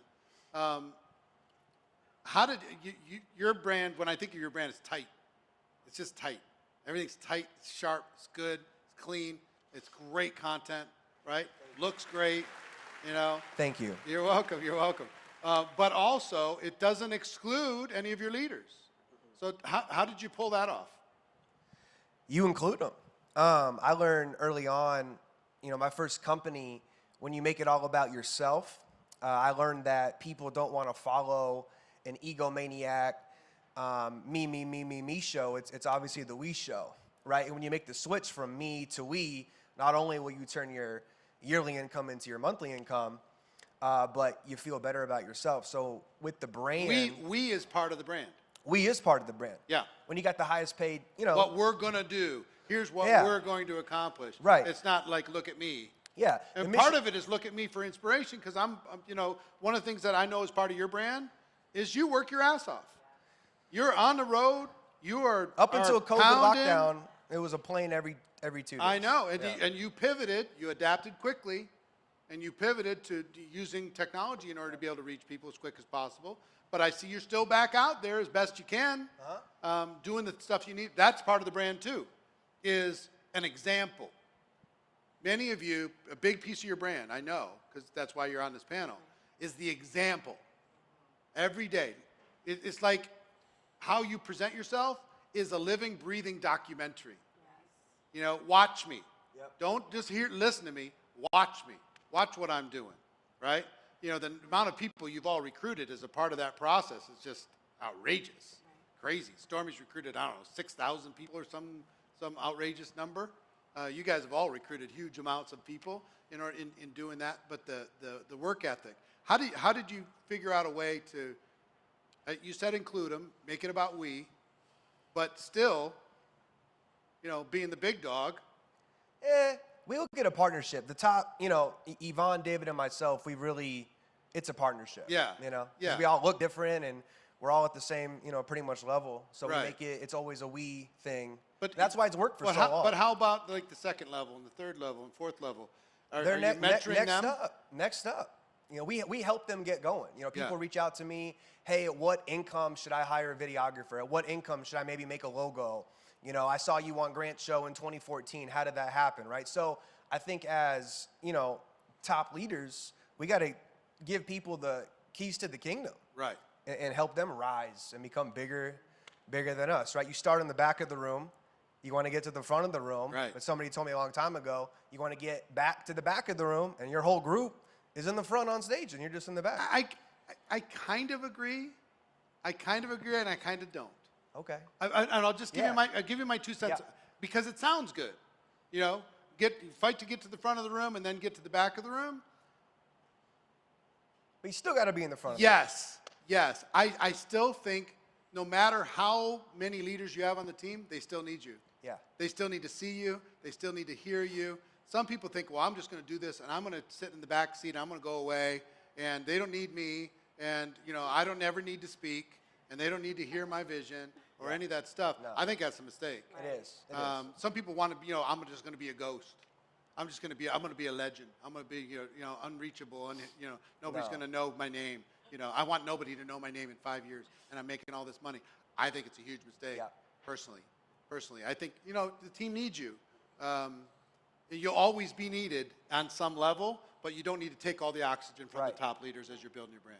I think it's great. So Natalie, you're a surprise. I didn't know you were coming out. But I'm glad that you're here. What's some of the big things that you've learned in building your brand? Because you're working with Stormy. Yes. She's bigger than life. How do you build your brand in the middle of that hurricane? How do you have your own identity there? Well, first, thank you so much for allowing me to be here. And thank you so much, Coach, for allowing me to be your partner, right? As you said, when I joined the business, Coach Stormy was already a big deal, right? And I think it takes confidence in knowing who you are as a person to be able to align yourself with someone with so much energy, right? And to really believe that you can make it as well. So for 4 years, I've been in the industry for 6 years as my first company. And for 4 years, I already was an entrepreneur. I had my salon. And I was really just working on myself. And I was okay with just being a six-figure earner, right? The shift that really changed my business is when I looked up and I realized I was just doing barely enough, right? And I was so consumed with the brand of Natalie, but I shift the brand of Natalie and how I can impact people's lives. One thing I noticed about Coach Stormy was that although she's big and she's a lot of energy, she always wants to see the people win. So what I did was I had to make a big decision. I put my nonprofit to the side. And when I say put to the side, it no longer was my priority anymore, right? I put my traditional business I have a storefront now in Houston, Texas in the Galleria Mall. That is my third priority. And my network marketing business is my first priority because as a big brand, my people are watching me. So I just lead by example. I lead by example. I'm very consistent. And I show that you can still be yourself and you can still co-brand with big energy and you can still lead your people on your own, terms. Right. So here's what I'd like you all to do. I'd like you all to take 2 or 3 minutes. And there's a bunch of people watching this right now saying this does not apply to me. Just doesn't apply to me. I'm making $500 a month. What difference does a brand make for me? There's phase 1, 0 to 100,000. They're like, what do I need a brand for? Or I don't know if I even like my brand or whatever. There's 100,000 to $1 million. Then there's $1 million plus, 3 different phases, and people in all those different phases here. What advice do you have for them on a practical level? Why should they do it, and what should they do in order to be able to build and strengthen their brand? Ashton, we'll start with you. First of all, you just got to find a way to stand out because, you're in business with other people, right? People are going to see you before they actually see your company. How are you going to present yourself? Well, how are you going to inspire people? How are you going to educate people? You have to find a way to stand out. Be educating people on your products, educate people on different aspects of your business or entrepreneurship. That's the approach that I took, educating people on financial industry. And that worked really well because so many people just weren't aware, right? Wasn't trying to sell people. I was just giving information. And on the back end, people reached out to find more how they can actually apply some of the things that we actually thought, right? You have to find a way to your appearance. How do you show up? You always have to ask yourself, are you going to do business with yourself based on how you show up? A lot of people want to become big brands, or they don't think that they can become a big brand, but it starts with the little things. Just get started. You know, you don't have to go hire somebody that's $1,000 to get pictures, but get some nicer pictures. You can take quality You can find pictures. a friend that's a photographer. Just Absolutely. take a bunch of pictures until you find something great. Take, you know, in the beginning it's going to be messy. You know, start making short videos, 2-3 minute videos, just explaining something or inspiring people. It doesn't always have to be about sell. Just uplift somebody else. Just think about the people that's in your position right now that wants to change their life, right? Inspire somebody to go out there and do what it is that they need to take care of themselves and their family. You got to start with the end in mind. It's not just about what you're currently going through right now. It's about where you want to go. For a lot of people, they're trying to compare themselves to other people. They have to find a way to be authentically you and build from that. Yeah, like I copied some of the things from Jim Rohn's brand. And anybody who knew Jim Rohn would see some of the things that I copied from him. Like some of the things, I'm inspired by Tony, but I'm not going to be that. He intimidates me a little bit, even as in person. He's the same person on you know, sitting on the couch next to you as he is on stage, and it's just like, whoa. He took the person on stage. He took that person home. I mean, I tried to do that. My battery's just like, you know, an iPhone 3. It just goes like to zero so fast by trying to have that type of energy. So I had to find my own little mode in order to be able to do it. Anyway, Natalie, what advice do you have for people practically? You know, where do they start? What's one of the first things they should do? Well, the first thing I would say is your vibe will attract your tribe, right? So for me, I don't want to be the girl that's trying to master Facebook, Twitter, Snapchat, TikTok, and Instagram. On social media, I choose Instagram right now. Not saying you can't do everything, but you have to find a playground and you have to be consistent. You're crushing okay? on Thank you. Yeah. My social media attracted over 2,000 How many followers do you have on Instagram? About like 264,000 followers. 264,000? What do you have, Ashley? 1 million. 1 million? Emily? I think 500,000. 500,000? Alex? Million. 1 million? 9,000. 9,000? Ah, come on. Stormy, how many followers you got on Instagram? Over 1.2 million. 1.2 million. I mean, all of this is the result of the brand and being consistent, right? Yes. So just pick a platform and be consistent. Yes. That's your advice. Emily, what's your advice? Stop being so boring. Okay, I see people out there and it's like you copy and paste quotes. I don't even know you. I go to your page and I'm like, boring. It's like a snooze fest, okay? Don't take offense, this is coaching. What I would do, go to Amazon and get a little stick. They have those little iPhone sticks. And when you're working, since you all work your business, capture those moments. Even if you're riding solo in your house, if you're on a coaching call, turn on the camera, get a 1-minute soundbite, upload it to your Instagram stories, upload it to a reel.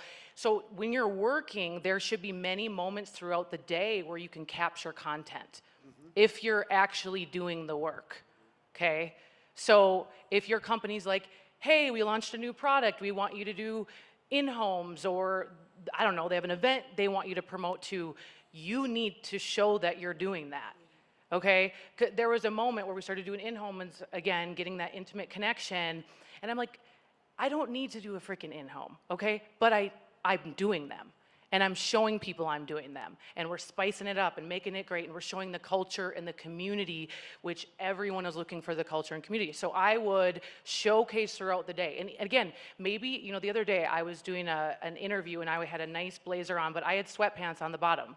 And then like, you know, some great shoes. And I just showed them like, this is real life. So show them real life. So many of you are so amazing. You're raising babies, you're working full-time jobs, you're getting home and working your network marketing business from 8 to 10. Frickin' show that.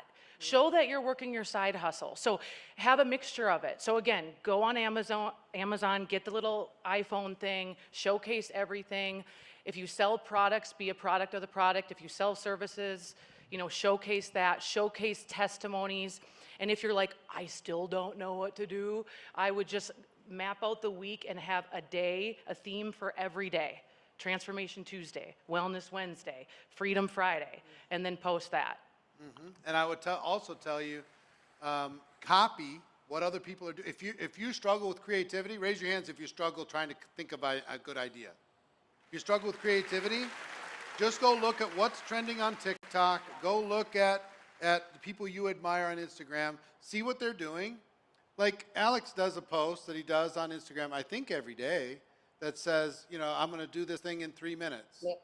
In 3 minutes, there's going to be this, and it's a cool picture of Alex, and it's 3 minutes later, whoever posts something, you know, gets some little prize or whatever. But it's one of the things he does consistent. Is it every day? Yeah, we were given a couple of bucks here and there, but we took the money away. But every day we post live in 3 minutes, like a new post. I'm going to be live in 3 minutes, or there's going to be a post in 3 minutes. And he's trained his community that this is part of what it is that they do. So just watch what somebody does. Maybe you do something like he did, and you do your version of it. Or if somebody talks about a topic that's a good topic, take your take on it. Or put them next to you talking about it, and you just react to them talking about it. Or however you want to do it. But Alex, what advice do you have for people? Where do they start?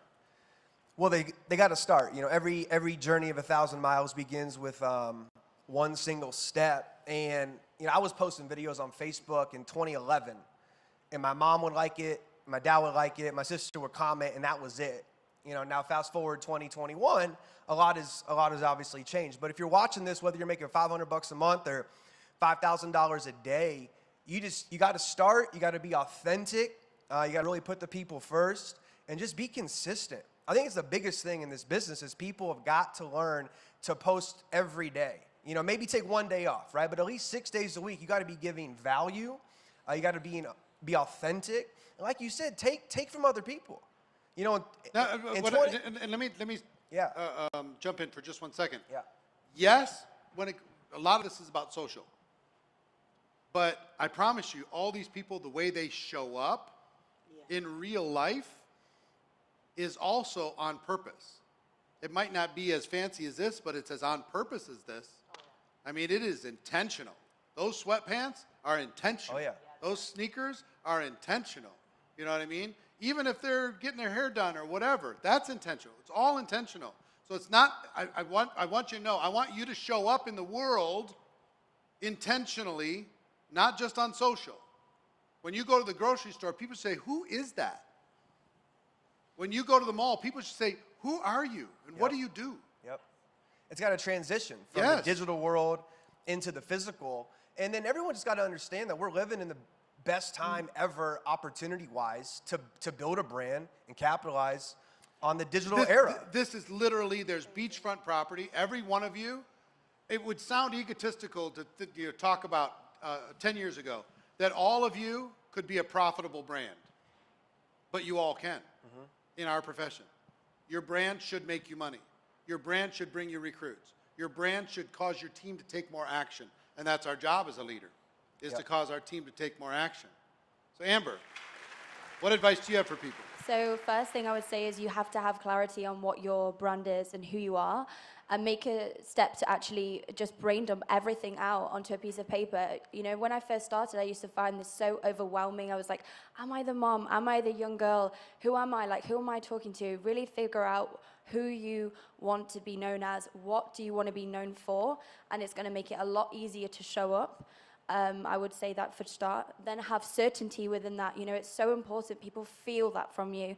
It's incredibly important, and you have to master this by practicing, and it's going to be messy. It always is. Like, I'm still messy now, You're gonna screw it up. Still growing, still moving forward, but taking the first step. Don't focus on the full staircase. Just focus on the first step, and consistency, of course. You know, it's so. Everybody says it, but it's so important. If you're not consistent, you may as well start again at the start every time. Yeah, and it's like some of you might need to really simplify because you don't have the money to like look fancy. You know, a lot of these people have a lot of money, so they can look really fancy, spend a lot of money on their clothes and stuff. But like Dean Graziosi as an example, he wears a T-shirt every day. Same one. Same T-shirt. He does. Good Life T-shirts. He loves those T-shirts. But he wears, that's all, and it's like Steve Jobs used to wear the black whatever top and jeans or whatever, and that was what he wore, that was his uniform, so he didn't have to think about it. Some of you, maybe your look will be that same consistent, basic look that doesn't have to cost a lot of money, but is still intentional. You know, maybe it's a look with a different hat because you like wearing hats. Or maybe it's a certain color that you're going to be known for the color. Just don't get hung up on, I can't do this because I don't have a lot of money. Just start. So Stormy, what advice do you have for people as they're going to go out there and build their brand and expand their influence in network marketing? Well, the first thing I would say is that I remember when I had 3 pair of pants from Old Navy, a black pair, a gray pair, and a brown pair, and I wore them every day, and I made it feel like a uniform when I was broke. But going back to what I'm hearing every panelist say, and salute to the panelists, is the consistency. But I also want to tell you guys a little trick that I've learned throughout the years from my celebrity entertainer friends. And write this down. It's the double A. Every woman has to aspire to be like you, ladies. Whether it's the housekeeper or the stay-at-home mom. Every woman needs to aspire to be like you if you are a lady. And as a lady, every man should admire you to see a wife in you, someone who he want his wife or someone that he could look at as a mother figure. And so that's something that I've used, my little secret sauce, aspire and admire. And then every day I show up. Live your life as if your Instagram page is teaching people how to live their life. I repeat, live your life as if whatever social media platform you choose to tap into is teaching people how to live their life. I wake up, I show people what I do from the time I wake up to the time I go to bed, to the point where when I don't show up, people want to know, where are you? What's going on? And I didn't really try to do that. I just learned from one of my favorite mentors that consistency is the key to success. And so I'm always consistent. And I'll give you a nice caveat. It's called HEAM. Every time you post, if you're looking for a way to post, what should I post? Number one, think about your audience. Stop trying to win people over that's not your audience. There are some people that's never gonna like you. They're not gonna like where you come from. They're not gonna like how you talk, how you dress. They're just not gonna like you. And there's nothing that you could do about those people. But once you identify with the people that like you, they like you. You gotta think about these 4 things. The H is humility. Am I being humble with this post? Remember, humility is the key that unlocks the door to abundance. And so every day, no matter how much money I make, no matter how big Storm is in life, I'm always remembering where I came from and remaining humble. The E is educate. Every day we should be educating the masses, and don't educate them from where you are right here, educate them from where you were. So every post I'm asking myself, is this educating the masses? The second E in HEAM is entertaining. I've learned not to be so serious. Like, live life. Like, let them see you laugh. Let them see you fall. Let them see you cry, you know, entertain them. Because this is really kind of like show business. And then the M is motivate. And so every post is humility, educate, entertain, motivate. And remember, give people a reason to aspire and to admire to be the woman or the man that you are. And I believe that that is some of my secret sauce, and remaining consistent through it all and showing up every day as if my social media page is teaching somebody else how to live. Awesome, awesome, awesome. Well, listen, let me tell you what I'd like to do. This panel has been amazing, and we talked about this quite a bit, but I want everybody at home, we're going to send you to a breakout again. But before I do that, I want to thank Ashton, Natalie, Emily, Alex, Amber, and Stormy. Give them all a big round of applause for their contribution. You're all amazing. You guys can stay here.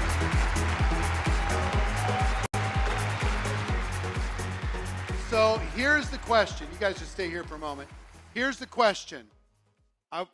When we go to the breakout, I want you to share with others, when people see you, what do you want them to think? What do you want to be known for? Okay? We're going to put you in groups of 4 or 5.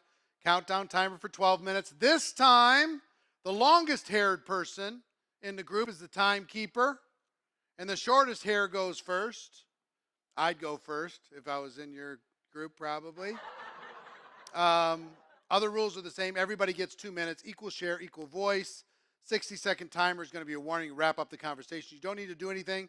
We send you to the breakouts. We bring you back. Okay, so play full out and share, even if you haven't fully thought it out. What would you like to be known for? What would you like people to say in their minds or out loud when they think about you? What do you want them to think? What do you want them to say? Okay, that's the assignment. We'll be back in 12 minutes.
Speed away from the holy mind. Pride. I swear I never thought it would matter. If I'm gone by now, all my weakness keep on linger on repeat like it will be my favorite song. Oh, I know I should be moving on, but you got me good, I keep on driving till it bends, still it feels like I pretend. Keep on driving and driving along the road to never end. Lost my head over my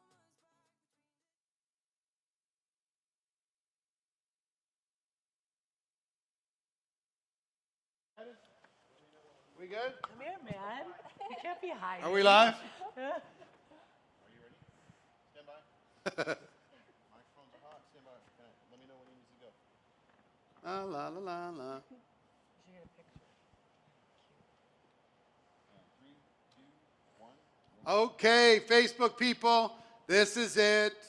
We hope you enjoyed the morning. This whole group's amazing. But if you want to watch the rest, you're going to get like Stormy Wellington. She's doing a keynote a little bit later. The Hall of Famers are going to be a little bit. We got Ed Milet coming up in just a minute. Tony Robbins. Tony Robbins coming. All of that's just today. So come back. This is the last time, so we're kind of saying goodbye. Goodbye. It's so sad.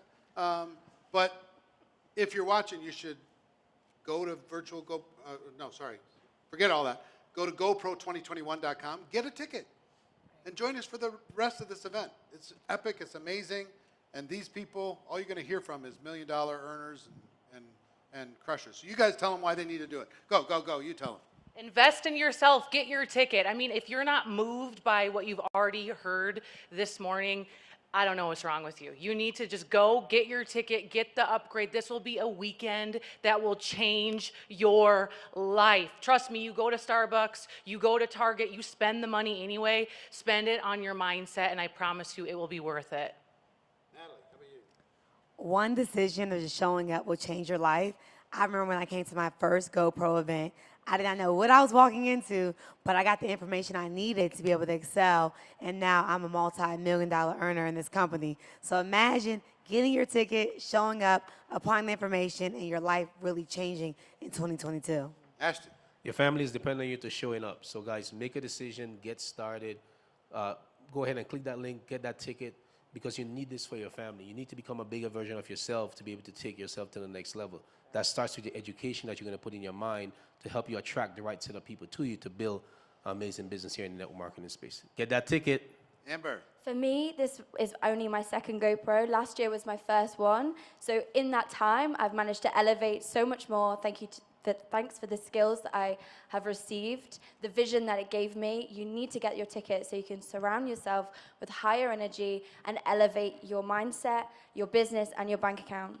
And the Alex Morton mindset. Make that decision. Listen, I've known Eric now for almost 11 years, and I can tell you that there's no better event in the world for entrepreneurs, and especially network marketing, this one right here. I sat in Green Valley Ranch when I was making a couple $1,000s a month, and now I've been on stage 5 times. This is the best event ever. The ticket price is very cheap. You're in from world-class entrepreneurs and thought leaders. So make the decision for you, your family, and your future family. I believe in you. Believe in yourself. Let's go. All right, everybody, that's it. Facebook, goodbye. Let's go. GoPro2021.com. See you later.